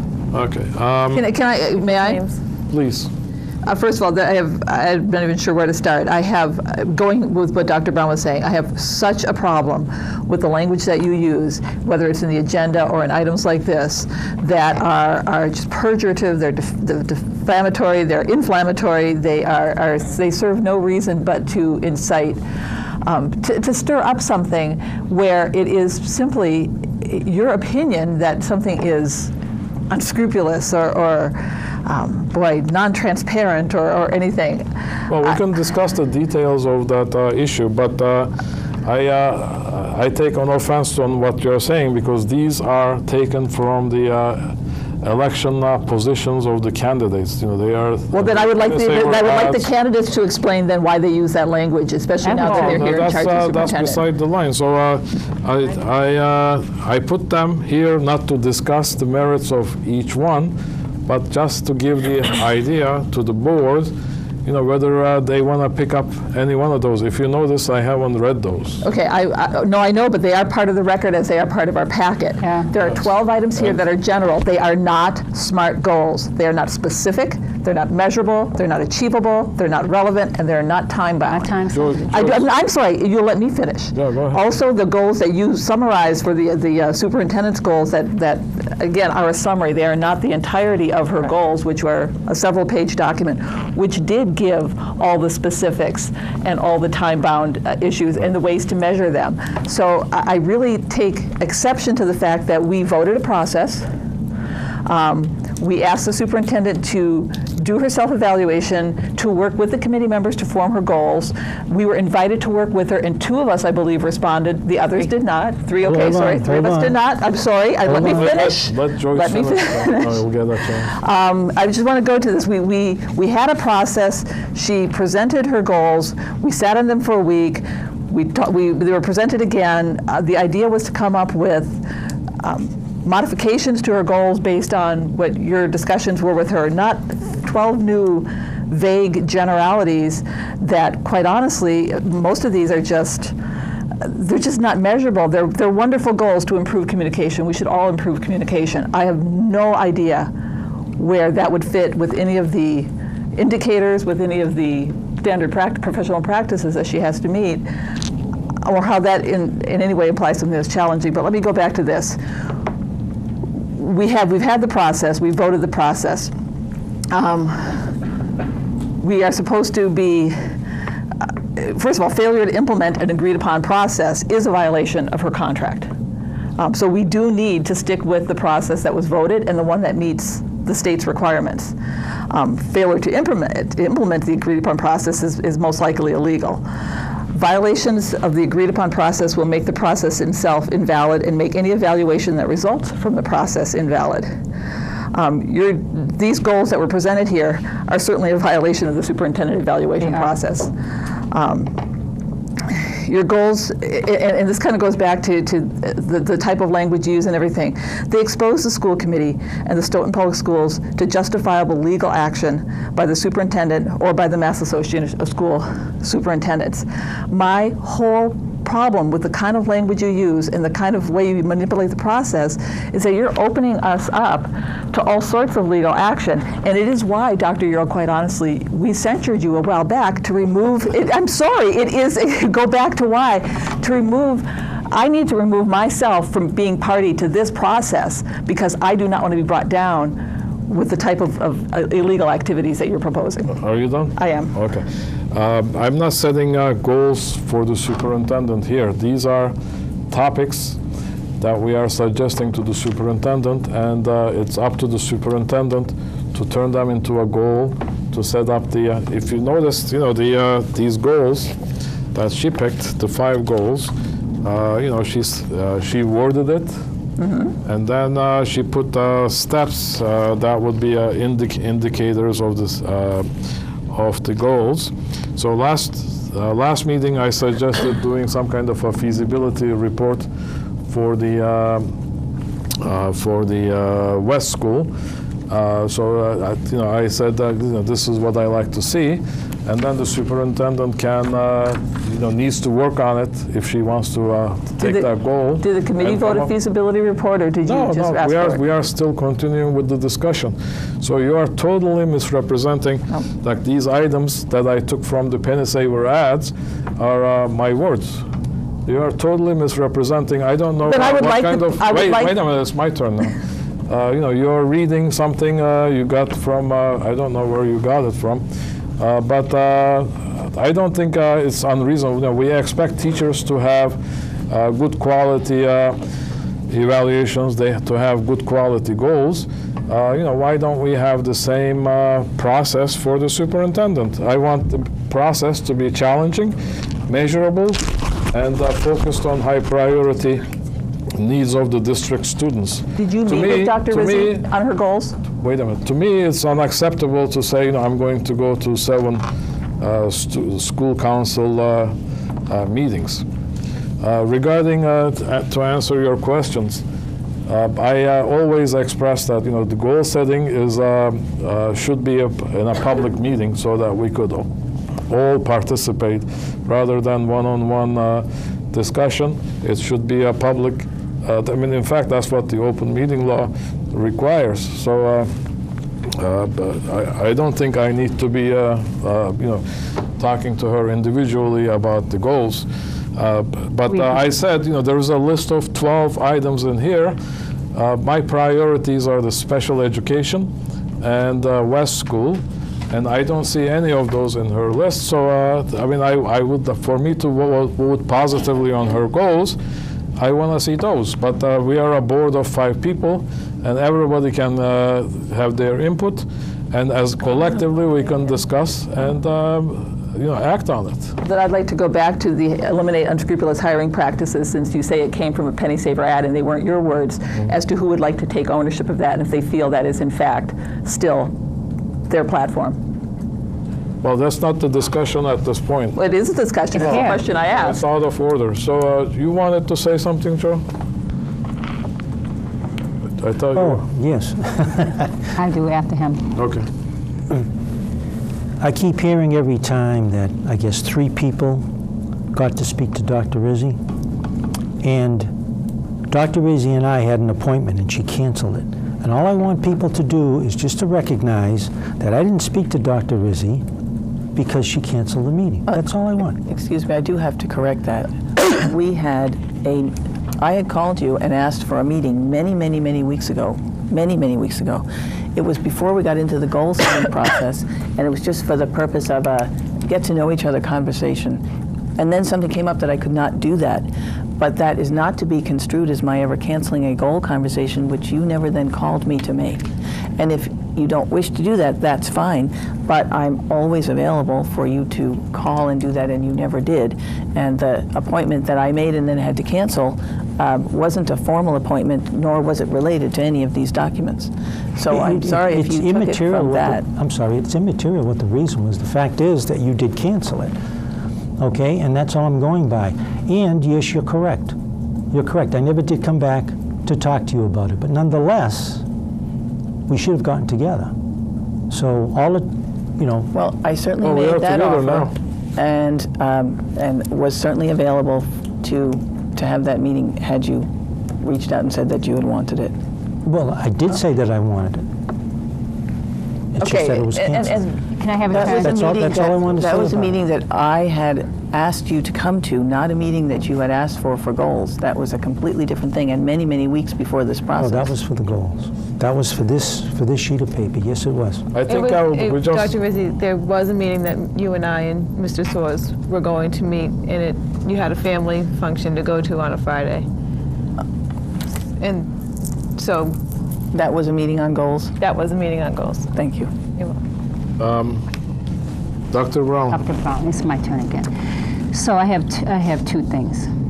First, in reference to Dr. Rizzi's goals, we made appointments, we discussed it lengthily, we asked her questions, and we followed the process, number one. Number two, Dr. Rizzi is basing her goals and her evaluation on Department of Education standards 1 through 4, and she's done a phenomenal job about that, and I want to thank you. Number two, I'm having a problem. Why are we on TV all the time looking like we don't get along? I'm tired of it. We get along. It's not, the viewing public's not seeing that. So we need to clean house here. Enough's enough. Sorry. Dr. Earl? Ms. Hussaini. My point is that the goals were submitted to us, and we had a process by which we could have our input upon developing them. It doesn't mean that we still don't have input. I do agree. It is just very late in the game to bring a totally new list when I really do feel it is the individual school committee members' responsibilities, particularly the chair's responsibilities, to have ongoing conversations with the superintendent about the health of the system, period. Not just her goals, but about where their concerns are, what their priorities are, and to save it for a meeting, and then to use the kind of language you do, the kind of adjectives, just do no benefit to the process at all or to anyone. Ms. Hussaini, what I'm talking here is, in my opinion, I said I like to see some kind of a feasibility study for West School, and I like to see a goal related to special education. That's all I'm saying. I'm not saying any adjectives, and I don't want to do a blame game. That's all I'm asking for. And Dr. Brown said, relating to the standards, there's a standard, for example, 1B, instruction, ensures that practices in all settings reflect high expectations regarding content and quality of effort and work, engage all students, and are personalized to accommodate diverse learning styles, needs, interests, and level of readiness. So either one would fit into that. Go forward. Family concerns, addresses family and community concerns in an equitable, effective, and efficient manner. I'd like to say what? Commitment to high standards, 4A. Fosters a shared commitment to high standards of service, teaching and learning with high expectations for achievement for all. That's all I'm asking, achievement for all. Achievement for all. So I don't think I'm unreasonable. And you try, I shouldn't say, but I'm feeling like, you're trying to turn me into a villain. I'm not. I just want achievement for all. And we all want achievement in my opinion, those are two areas where we could make a significant gain. So that's why, I like to see those as goals. But instead of bringing up 12 items from topics that were from the election, why aren't you bringing forward then the action plans, the district action plans and the school improvement plans, and asking the specifics about those? Because I still am not quite clear what you're asking with this agenda item. Are you asking Dr. Rizzi to go back to the board and craft totally new goals based upon what your priorities were, even though we've already had a discussion about priorities? Or, because it's very unclear what this agenda item is. What I'm asking, well, I put the list so that, because I'm just one member, I can't tell her what to do. I just put it in there so that the other members can see and then maybe come up with different ideas. But what I'm asking is, I said several times, I'm asking her to consider having goals, two goals, maybe remove 2 of the existing ones, and have a goal focused on West School, another goal focused on special education. So I think I have spoken enough, and we had 2 members that haven't spoken on this issue. I'll wait. Yeah, so do you have... Well, I was going to wait until, I need to ask some questions. Go ahead.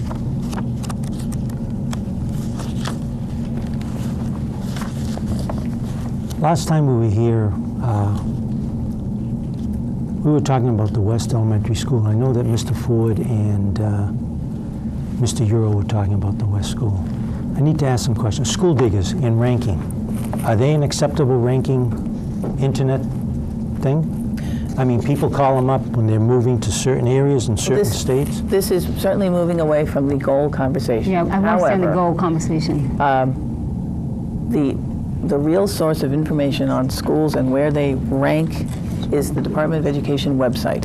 For people who don't want to spend the time with the Department of Education data or understand how to read it or want to go through all the multiple pages of things that they have, there are people who will compile a kind of ratings light.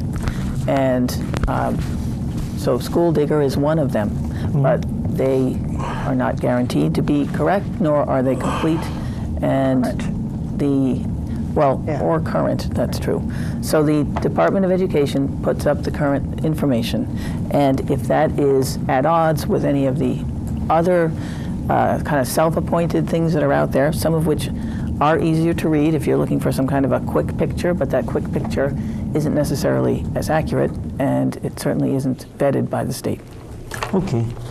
Now, because I looked up the West Elementary School, and it says that the West Elementary School is 758 out of 886 schools in Massachusetts. Now, basically what it's saying is it's about 85%, so it's about 14 or 15% on the low end. It is not. And we've had this conversation before, and we had it at the last meeting. Yes, we did. And that's the reason why I'm bringing it up now, because I want to find out is School Digger, and now you just told me, now where I should go is Department of Education's website. And they will, what you will find when you go there is that the West School is now a level 2 school. Mm-hmm. It has come out of the category of level 3, where it was. The West School had a long history of very, very unfortunate cheating, which made it difficult for them to know where they were for quite a few years. And it's taken a little while to recover from that situation. And they made tremendous gains last year so that they are this year a level 2 school. So no matter how many times people say it in the paper, at the table, anywhere, it is not a level 3 school. And by definition, level 2 is higher than the bottom 20%. Mm-hmm. So it is not a level 3 school. It is not in the bottom 20%. And I think that you will see that this year there will be increasing gains. It's almost impossible to go 20, 30, 40 percentage points in 1 year. What you do is put good plans in place to see incremental positive changes over time. And we've done that. And there is a comprehensive improvement plan for the West School. There is a Title I plan which involves improvements in the West School. There have been numerous references at various meetings, and I just don't know what we can say to get this to stop. It isn't stopping. The students who are learning English are not a problem in the West School. Their scores, compared to other ELL students in the state, are superlative. They do not hold the school back. They are not poor students. It is a regular school in every way, and it is a level 2 school where we want our schools to be. It's nice to get into level 1 with, if you can. It is, of course. But for the most part, we will always see the only schools that are consistently level 1 will be in extremely affluent districts. When we get into level 1, and we have with the Hanson and the South in different years, that's a tremendous accomplishment. And as those other schools in affluent areas are also, everybody's scores are always pushing up. So it's kind of hard to stay in the level 1, but we're touching up on it with a number of schools. Well, the reason The why... West School may be one of them at some point in time. The West School is not a level 3. There is a program in place. There is no program in place that is going to work overnight. The things that are being done there are definitely showing impacts on improvement in the areas that need to be improved, and those things will continue. As far as the appropriateness of the ELL services in that school, every couple of years we look at it, and the result of that is always the same.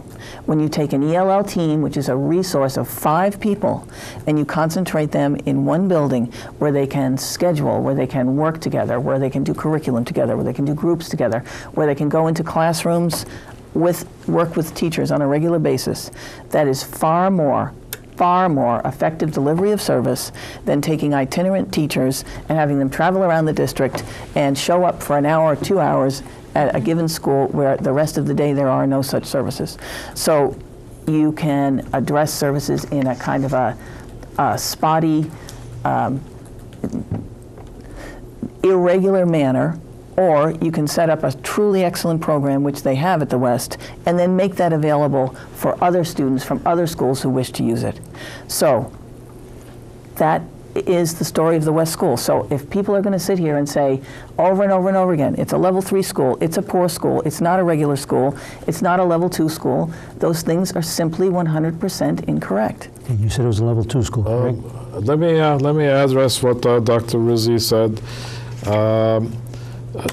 Nobody on this table said West School is a level 3 school.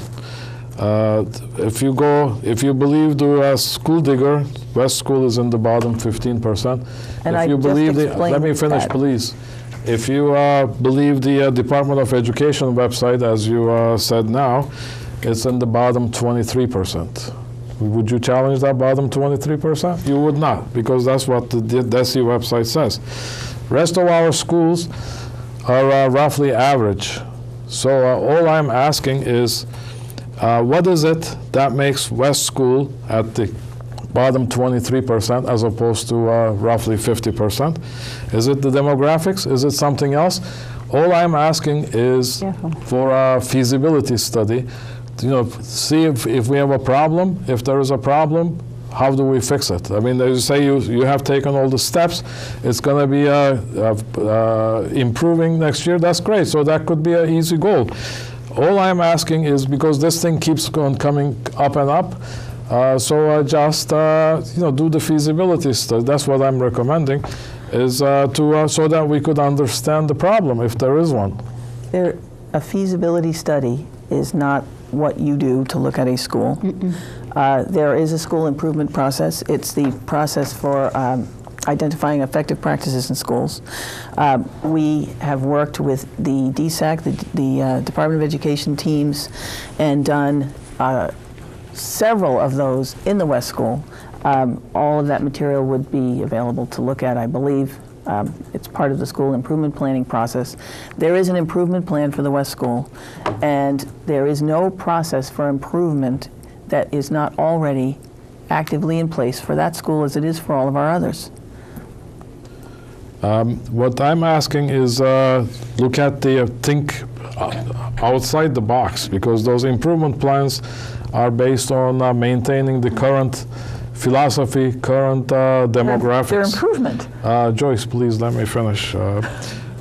So what I'm saying is, if it is the because if you look at the demographics of West School versus other schools, they are quite different.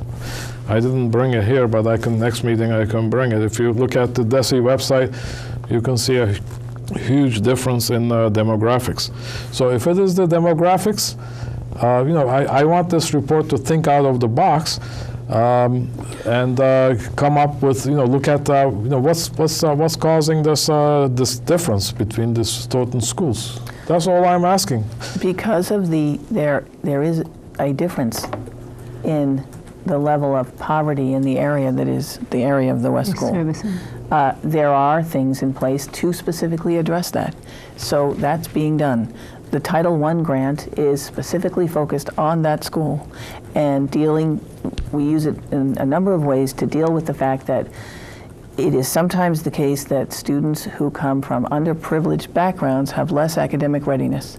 There are many things in place to address that, including a special preschool program for students in the West School that is specifically for those children that we believe will have less academic readiness.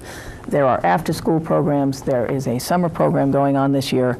And there's certainly no problem in looking at the West School School Improvement Plan to see what they're doing, or to look at the Title I plans, or to look at our preschool program, or all of the things that have been identified as helpful for students who come from backgrounds where they may not have the same resources as middle-class kids.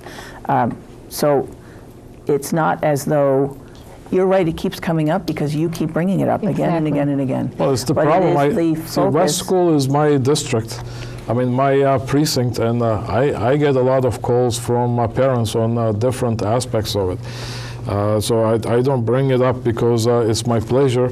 It is a problem, and I see it close by. I disagree with you that that area is extremely poverty-ridden. That's the reason, because there are some really expensive houses in that district too.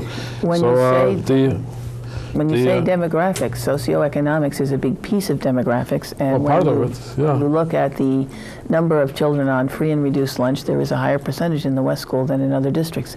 That doesn't mean that there aren't people that have nice houses. We know that there are issues with academic readiness if you come from a background where parents can't provide certain things in 0 through 5, the years between 0 through 5, that other families can. So all of these things are in place. It's been thought about. It's constantly thought about. And there is always work being done to improve the services that are delivered there and the approach to instruction in the West School and in every other school that we have. Can I ask a question of Mr. Ford to explain something that I may clarify? Yeah, go ahead. Sure. I guess my concern when I look at scores of a school like the West, where there is, and I'm just going to use, for example, the ELL population there, and how scores in schools are ranked statewide, and what puts the West in a certain place statewide, and yet the ELL scores are superlative. And tell me if I'm wrong in my thought process. You have a population that is new to English and learning in a language that's not their native language, and testing. And they're testing well in their subgroup, which the scores aren't necessarily going to be the same as the general population. Exactly.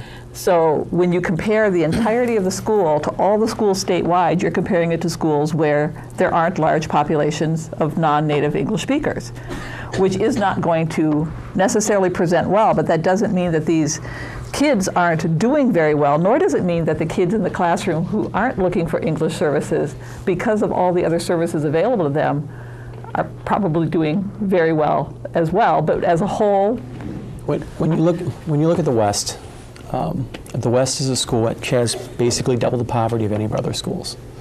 And depending on what numbers you look at, you can determine a poverty rate to be over 50% in the West District.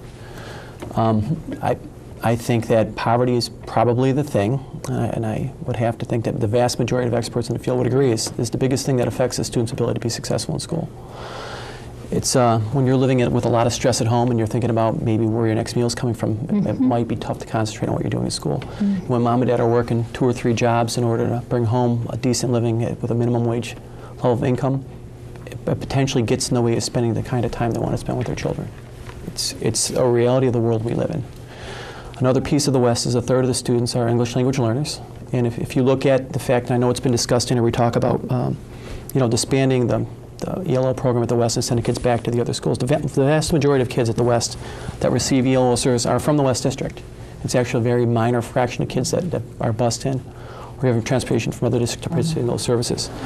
But if you have a third of your students taking a test that's provided in English that are struggling even to master the language, it puts a school at a distinct disadvantage in terms of its ability to show academic achievement.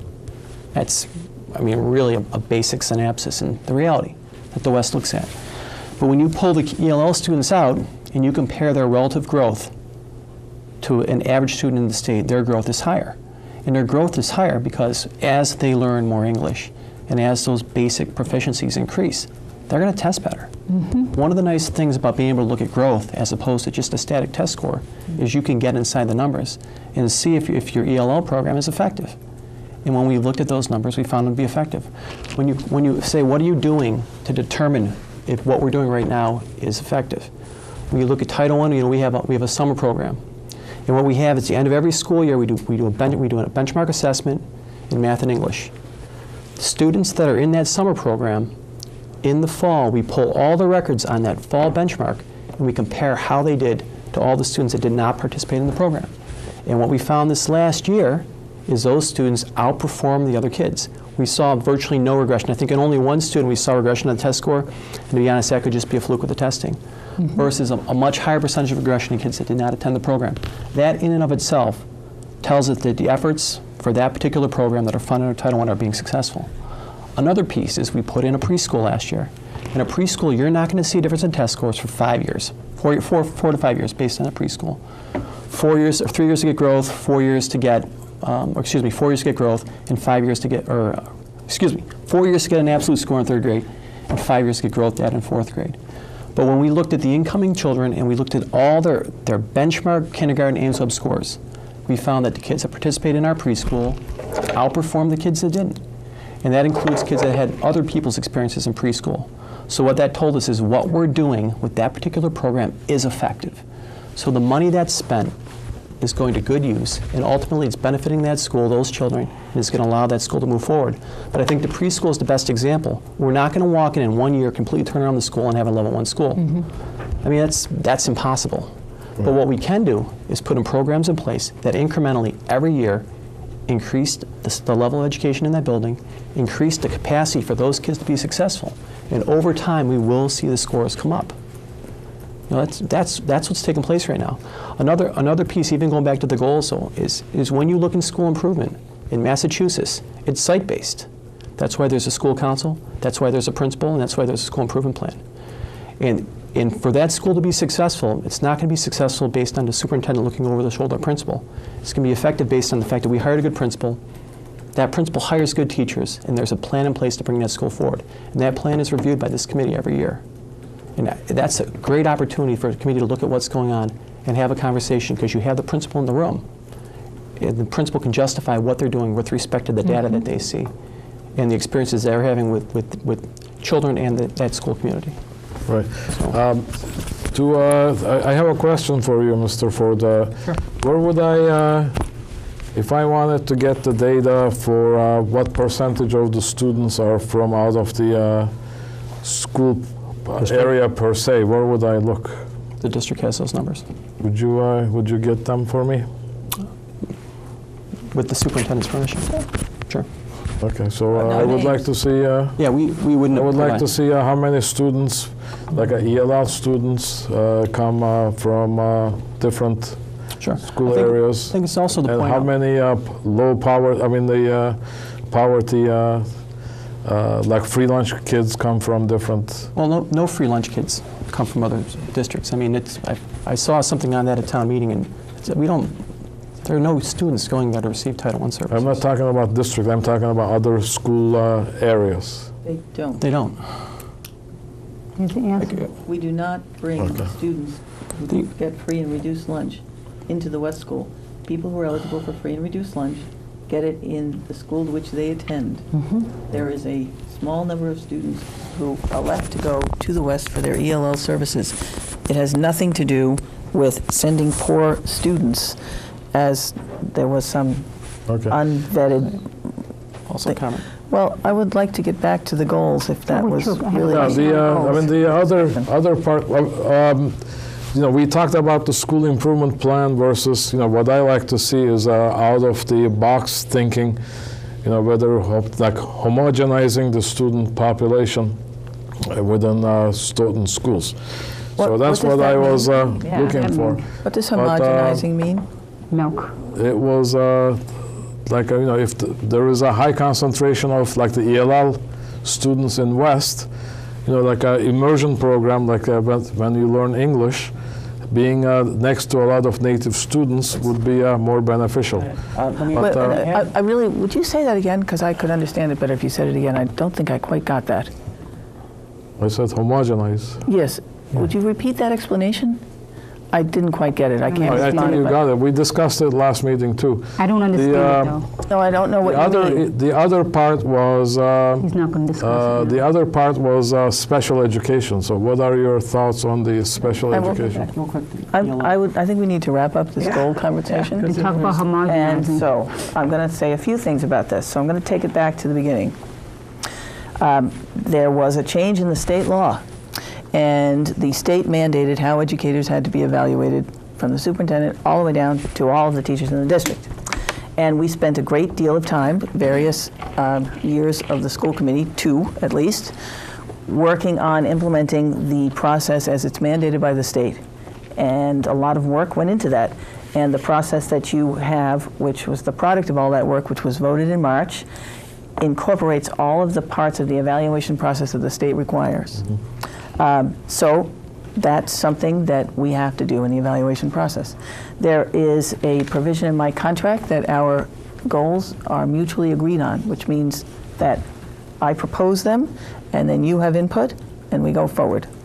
The format of the evaluation that you have and that we've been talking about for all these weeks has the format that the state requires. So the professional practice goal, the student learning goal, and the 3 goals that must specifically be related to plans of the district. Now, there are lots of things that we do in the district that are not my goals, and we will continue to do that. Now, we will get in other matters to the issue of the budget, which was just passed. The budget that was proposed for FY15, that the town meeting was generous enough to vote us unanimously, which was fantastic, has a number of positions in it for special education, including 2 special education teachers and 2 reading teachers.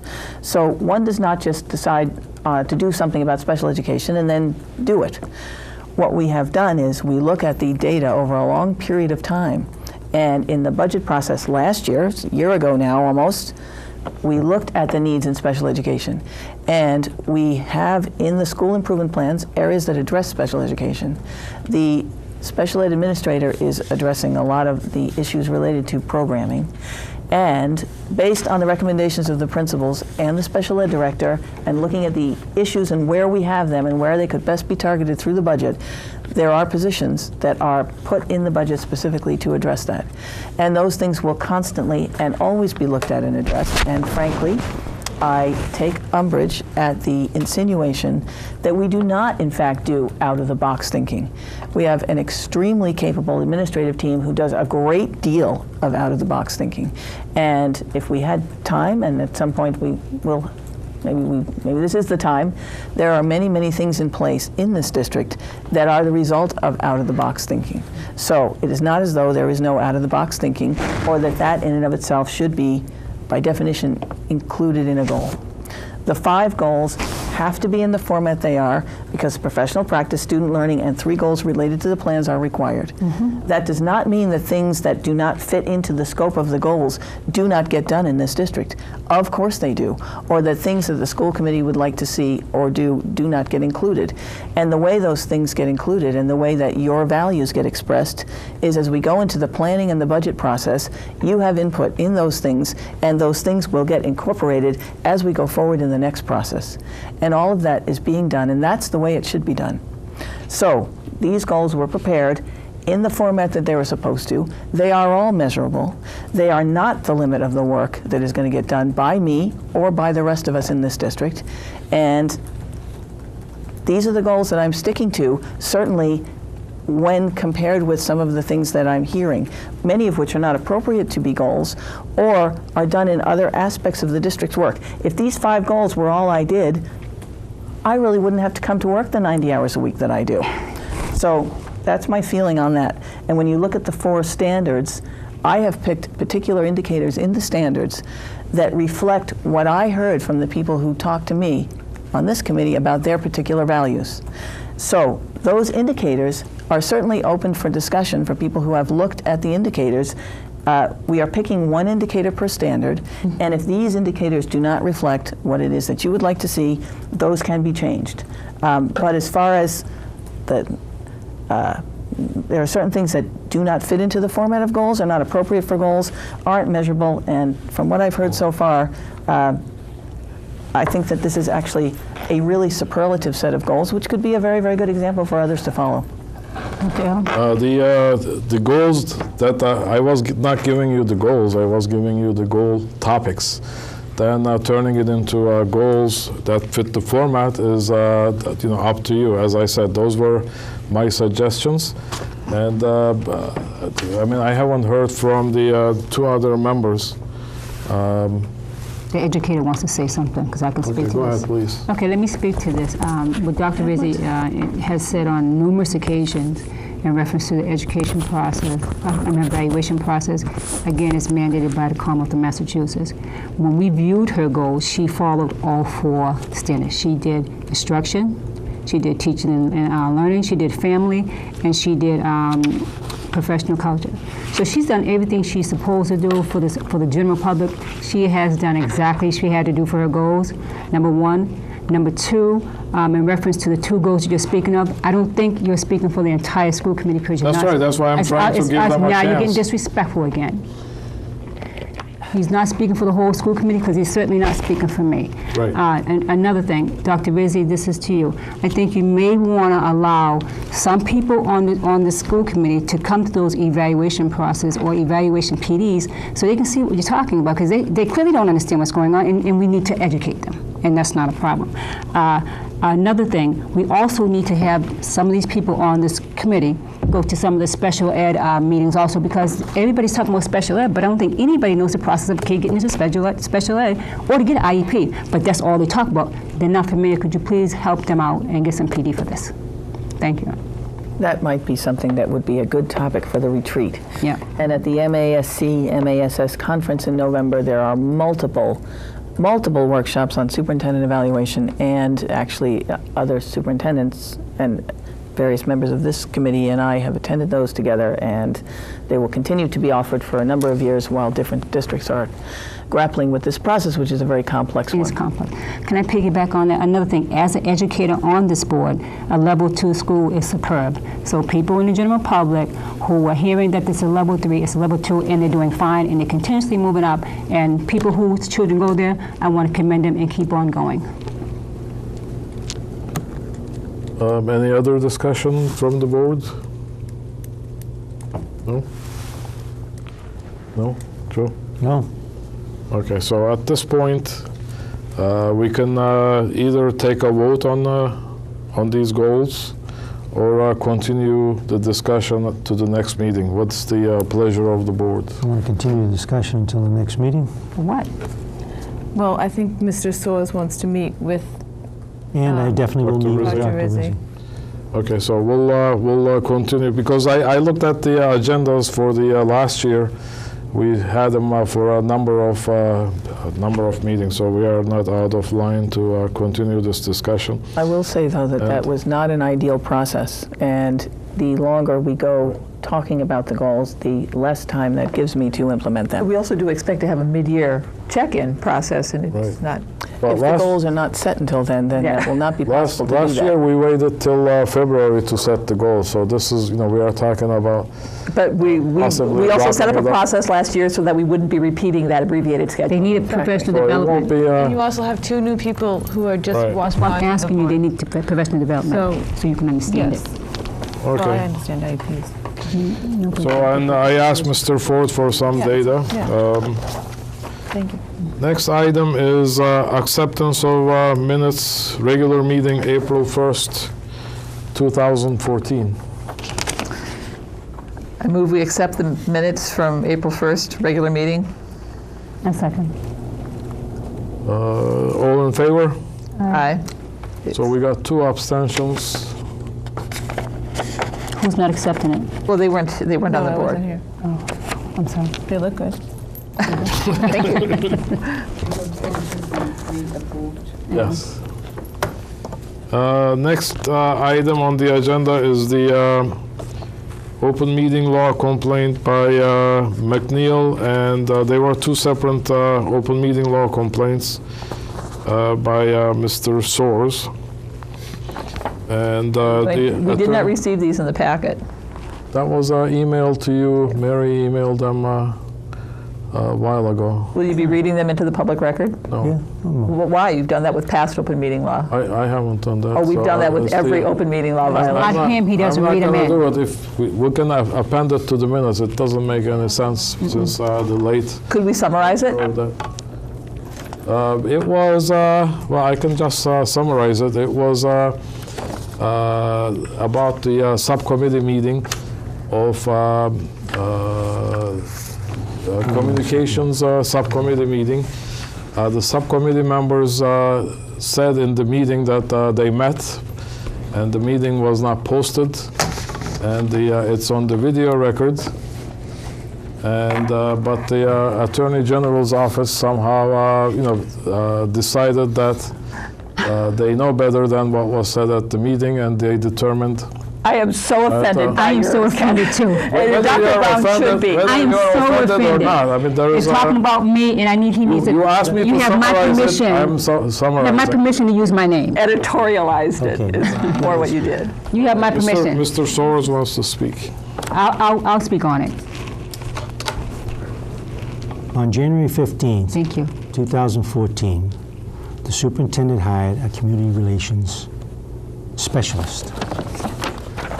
Now, I'm not reading the whole thing, I'm just picking out certain parts. Anybody wants to challenge that, that's fine. Thank you. Meeting is defined as, in part, as a deliberation by a public body with respect to any matter within the body's jurisdiction. It appears that confusion during the committee of January 28, 2014 meeting contributed to the filing of this complaint. During that meeting, Dr. Earle asked if the subcommittee had met. Dr. Brown replied that they had. However, it is clear that she was referencing the members' attendance at an October 24, 2013 communications training session. Thank you.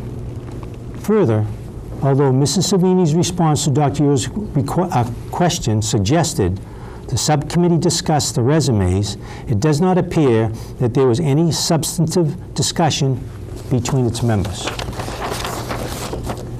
Conclusion. For this reason stated above, we find that neither the committee nor the subcommittee violated the open meeting law. We now consider this matter closed. If you have any questions regarding this letter, please do not hesitate to contact our office. Written by Jonathan Sklasik, Assistant Attorney General. I just want to say that I am very sorry if I caused Dr. Brown or Deborah Savini any concern.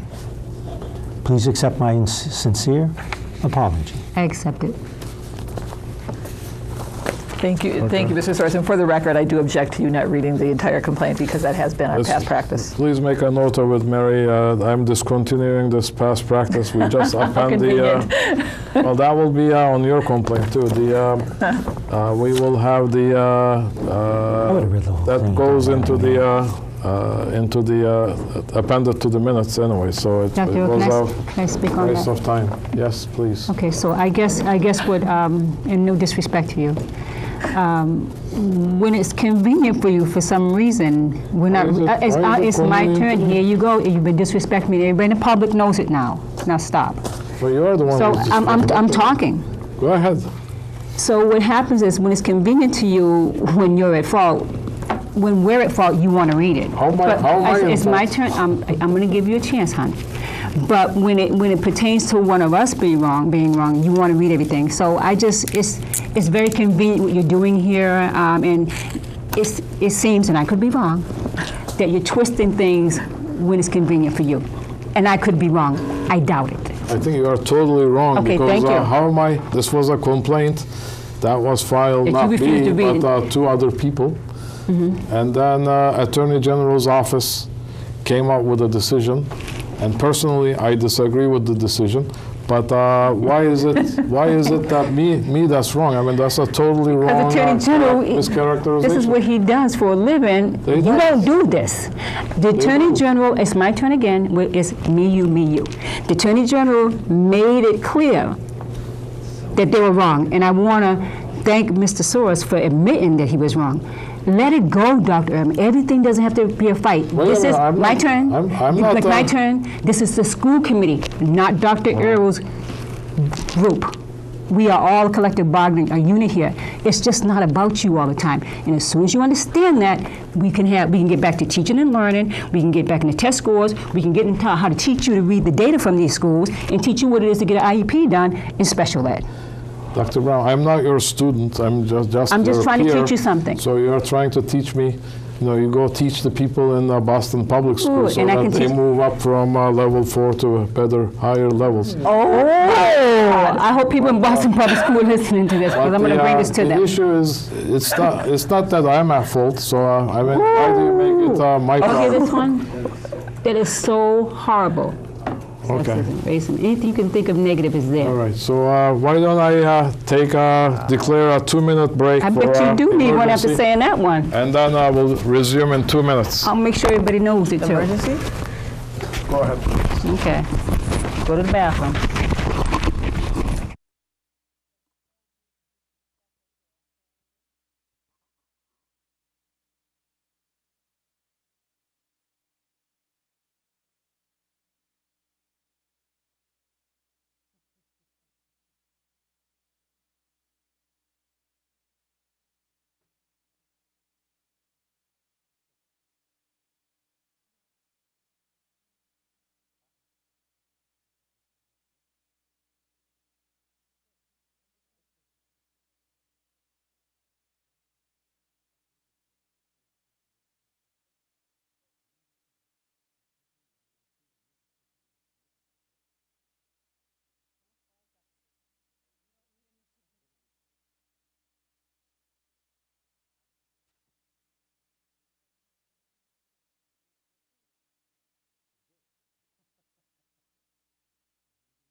Okay, we are back.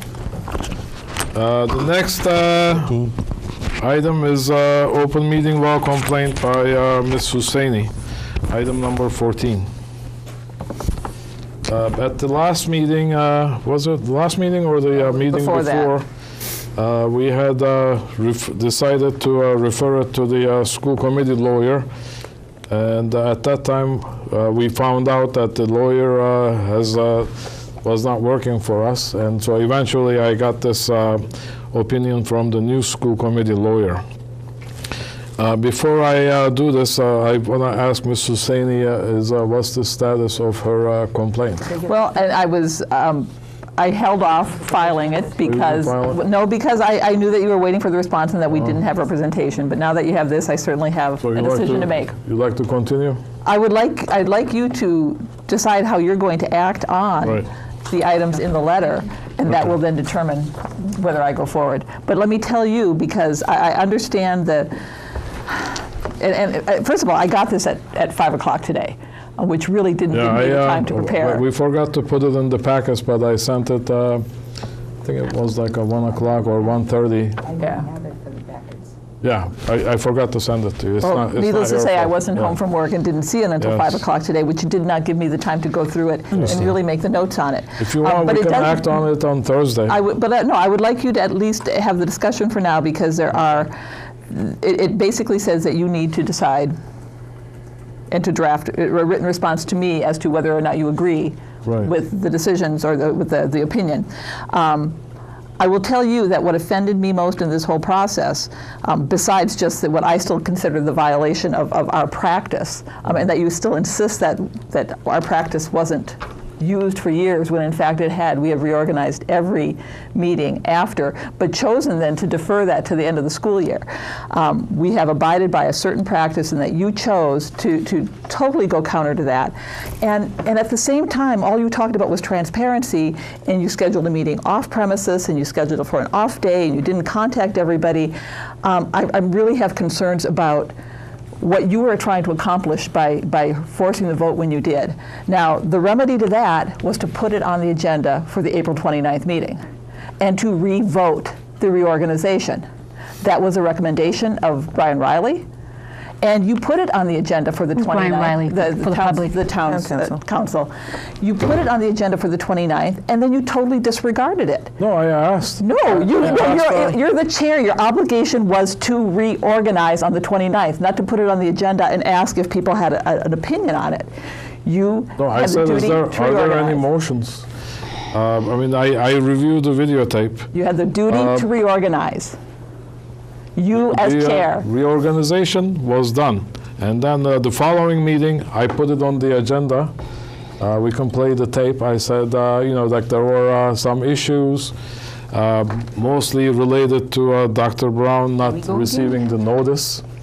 But it turned out Dr. Rizzi sent an email saying she can't come, and she copied Dr. Brown. That's not a And, notice. But that's not a notice, and that's not for who she expects to see it. She was on notice for April 14th. The meeting was originally scheduled for April 14th, and then we found out that that was some kind You of a found out. holiday. You scheduled it for the 14th. You found out. And then we decided that we are going to do it on April 16.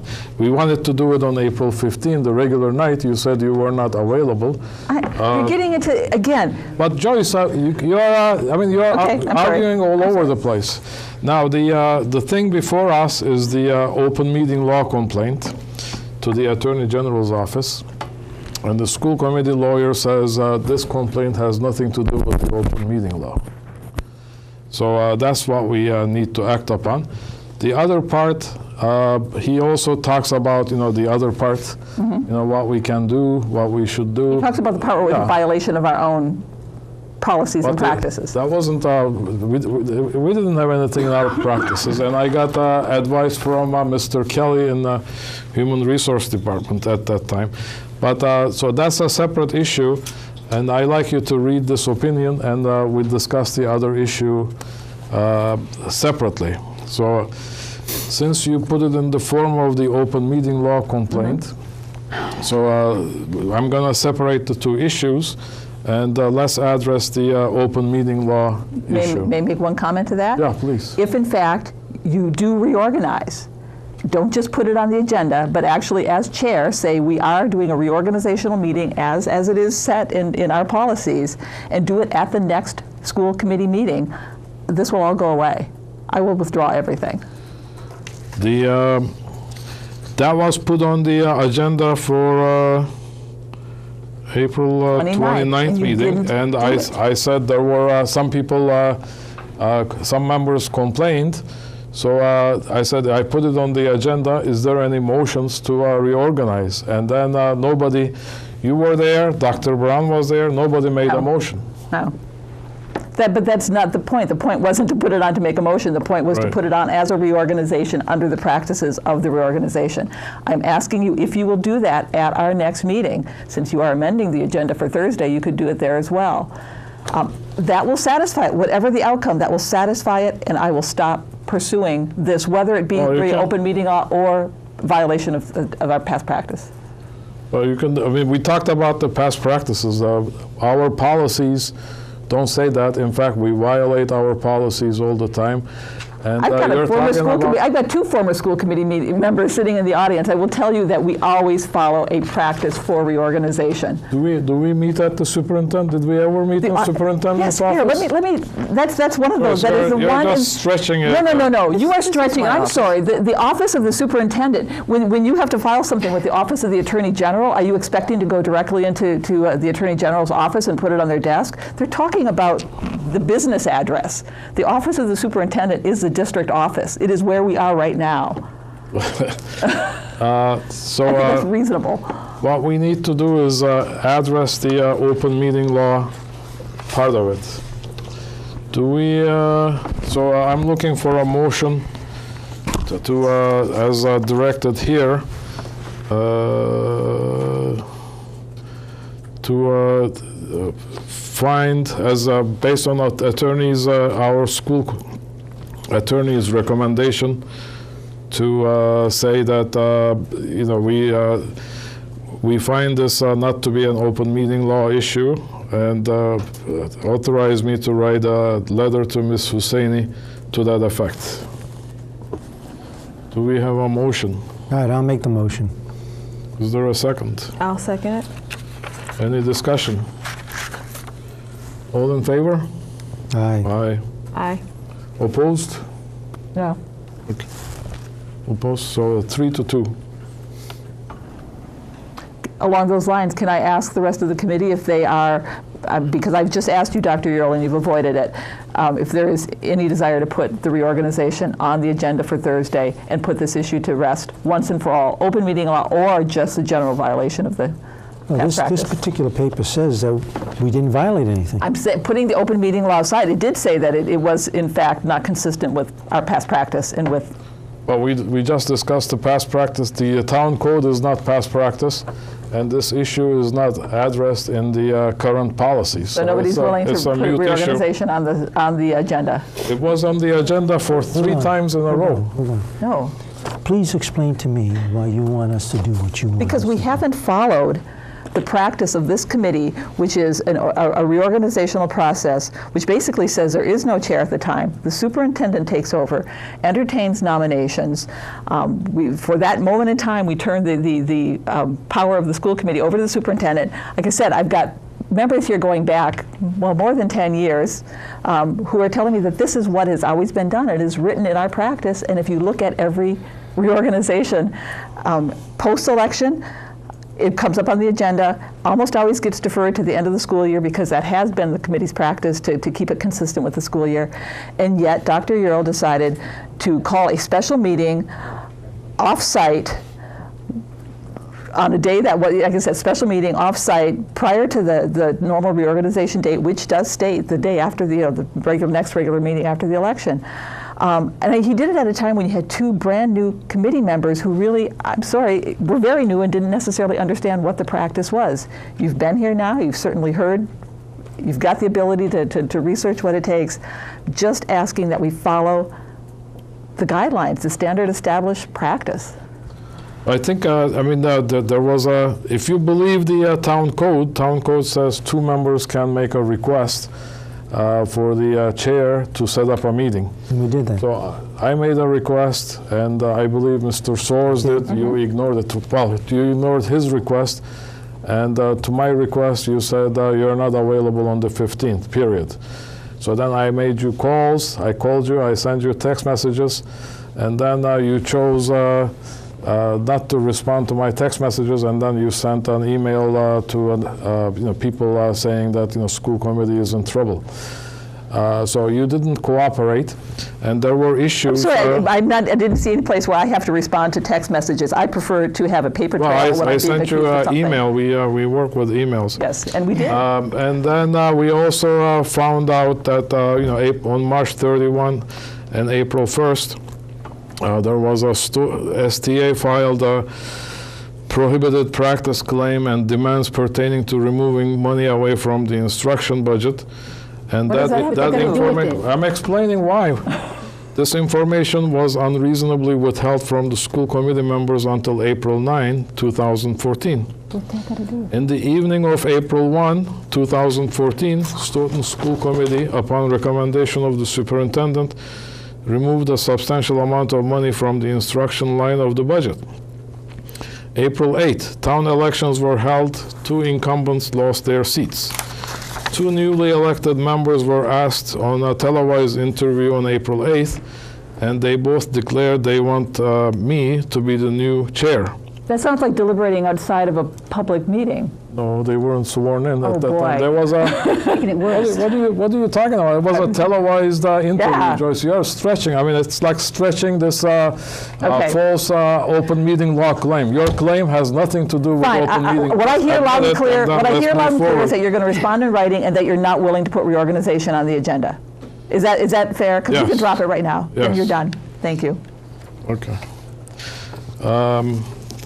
Next item is. You made me lose my agenda. Okay. Legal, curbing legal bills. I mean, we just transferred another $50,000 to legal line. So I really like to get into this arrangement with a comprehensive law firm using a retainer agreement.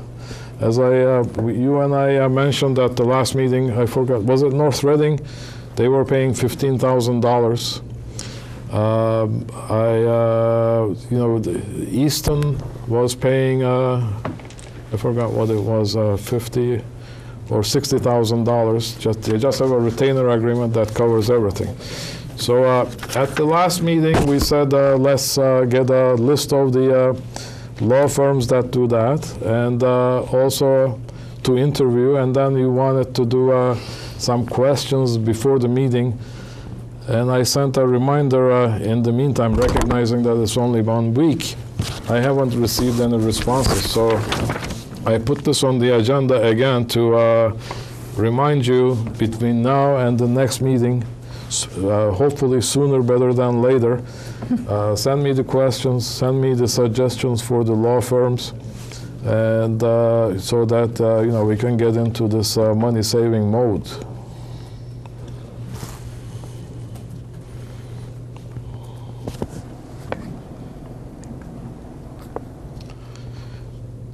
Item 16 is correspondence. Do we have any correspondence? Nothing. Item 17 is other matters. I know Dr. Yes. Rizzi wanted to say something, so I I'll have let Dr. Rizzi speak first. Very important other matter. And the reason it's coming up under other matters is because the budget was passed last night. And we're very grateful to the town meeting and to the Finance Committee and to the Board of Selectmen and to everyone who has worked on this with us for almost a year. So now the budget has been passed, and it was certainly made clear to me at town meeting that people expect the budget to be spent the way it was written and presented to them. And that is certainly an obligation that I have taken very seriously since I've been here. And you, this evening, have made reference to various improvements, and we're always looking to make improvements in the district. And in fact, the entire budget is set up for that purpose. We are late in the hiring season, so I'm going to ask you tonight, and it is my very strong recommendation, that you remove the hiring freeze and let us post for the positions in the budget as voted tomorrow morning. It's not listed on our agenda, so that's We have an something agenda on we can, Thursday. Well, that's why I'm putting it under other matters, because it was not to be reasonably foreseen since it was actually passed last night. But it is very late in the hiring season, and therefore, since it was less than, well, maybe slightly more than 24 hours ago now, but not more than that, and it was not necessarily going to happen last night. Fortunately, town meeting ended, but the possibility was it would go until Wednesday. But going into getting a budget passed as late as June 23rd is unusual in my experience. Usually we get the budget earlier in May, and there are jobs that need to be filled, and the pool gets smaller the longer you wait. And there are jobs in that budget that specifically address some of the issues that you have asked me to address tonight. So I consider it a matter of extremely high priority for our administrators. So what I would recommend is to put that on the agenda for Thursday so we could discuss it. Can we not discuss it, though, since it was unforeseen? Under other matters. Given under other matters? It's appropriate to raise under other matters given when it came up and that it was not available to go on we the should have agenda. done a revised, amended agenda, which we haven't. As of midnight last night? Oh, we could have Excuse done me, this hold on, I morning. have a question. I have a question. Dr. Rizzi, you know that when we put that freeze on you, we haven't stopped you from hiring anybody. Now you know that, okay? So I guess the concern is there really isn't any problem with waiting until Wednesday. But if you need somebody that you want to hire, all you have to do is ask us and we'll do Ask it. Condescend. Sorry. The positions that are in the budget that were voted last night need to be hired now. And what's the will of the board? Make a motion and let's let it. The will of the board is to not to just approve those positions, it is to lift the hiring freeze in order to do that. I'm not willing to risk an open meeting law complaint. So what we do is put it on About the the rest of the agenda, board. and then we'll discuss it on Thursday. We can amend the I don't see anything wrong and with then that. take a vote. And I will just say for So the you're not record, going to hire somebody tomorrow anyways. I mean, you'll be advertising. I will say for the record that it being so late in the season, that waiting until Friday to post every single day, we lose good candidates. Candidates are gone. So I have to say that I truly believe it is not in the best interest of the district to put this off any longer. Having said that, of course, since it's very clear what your consensus is, nothing will be done. But I just have to make sure that it's very clear to everyone that there definitely are consequences to waiting. Can I just ask a question? Were the reading teachers and everything, wasn't the, that go out already, the applications for those? No, ma'am. Until the hiring freeze is lifted, although we got an opinion that the hiring freeze was of dubious legality, until the hiring freeze is lifted, I do not intend to proceed with hiring those positions. So the reading teachers, the special ed teachers, all of the positions in the budget that was voted last night, no notice has been put out, no postings have been made, and they can't be at this point in time until the hiring freeze is lifted. Okay. Any other matters? Or was it decided to put it on the agenda Thursday because Yes. put We're going to amend the agenda. agenda item? We had it originally as hiring freeze, so I put it as a hiring freeze.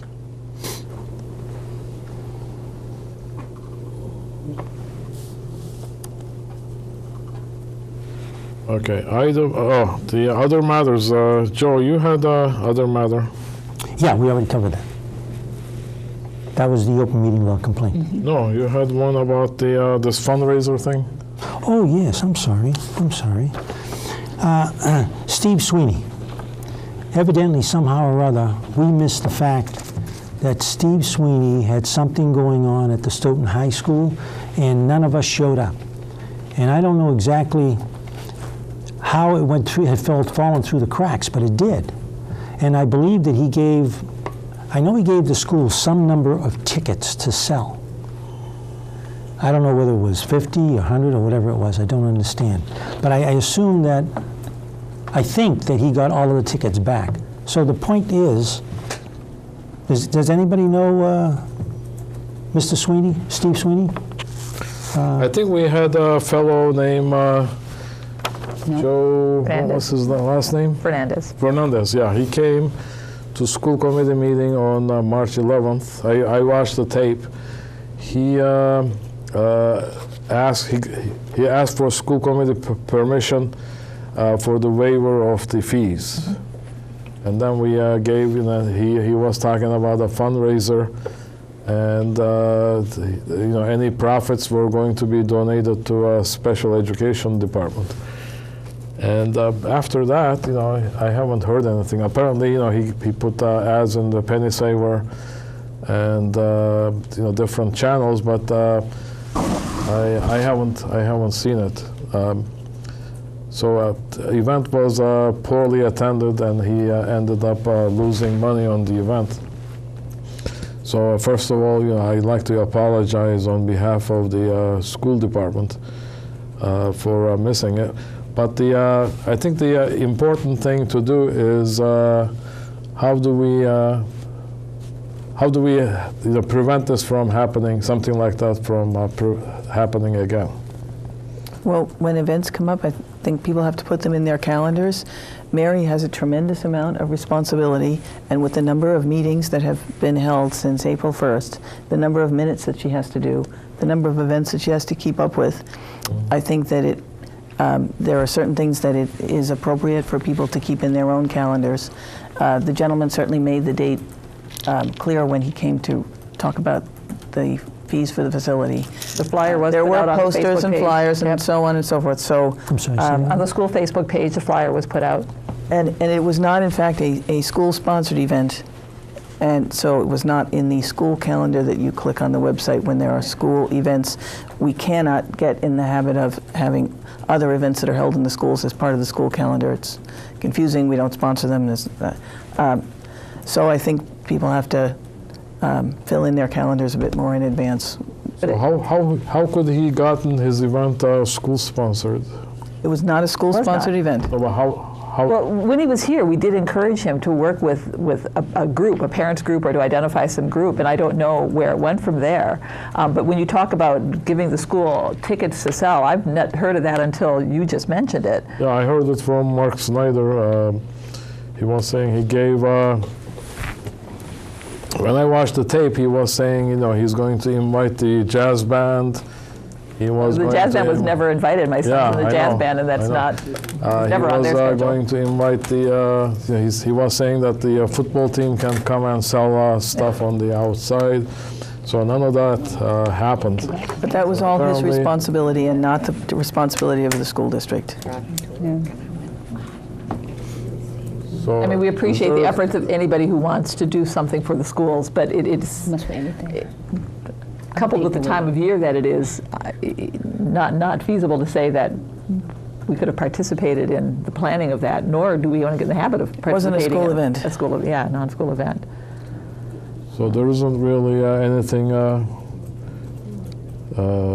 we can do to prevent something like that happening in the future.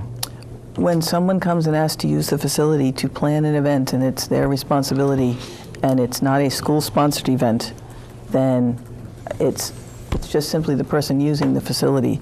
It was a very generous offer, but the responsibility for organizing the event was not with any member of the school department. Okay. Any other discussion on this? No? Any other matters? Okay. You need a motion for executive session? Please. Well, let me say the motion. Okay. I'm looking for a motion to go into executive session First, to discuss strategy with respect to litigation on STA et al. Versus Town of Stoughton et al. To discuss strategy on STA charge for not permitting STA to speak at the SC meetings. And I'll also add STA negotiations update to that. And because if we discuss these in open session, that would be detrimental to our position. We'll also be accepting the minutes for the executive session of April 1st, 2014.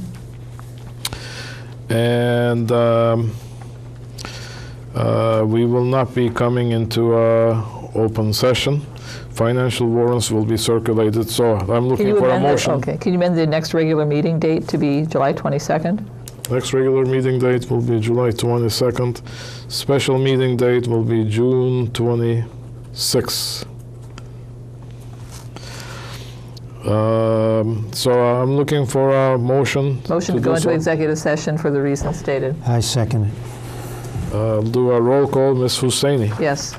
Mr. Soares. Yes. Ms. Enochian. Yes. Dr. Brown. Yes. So we go into executive session.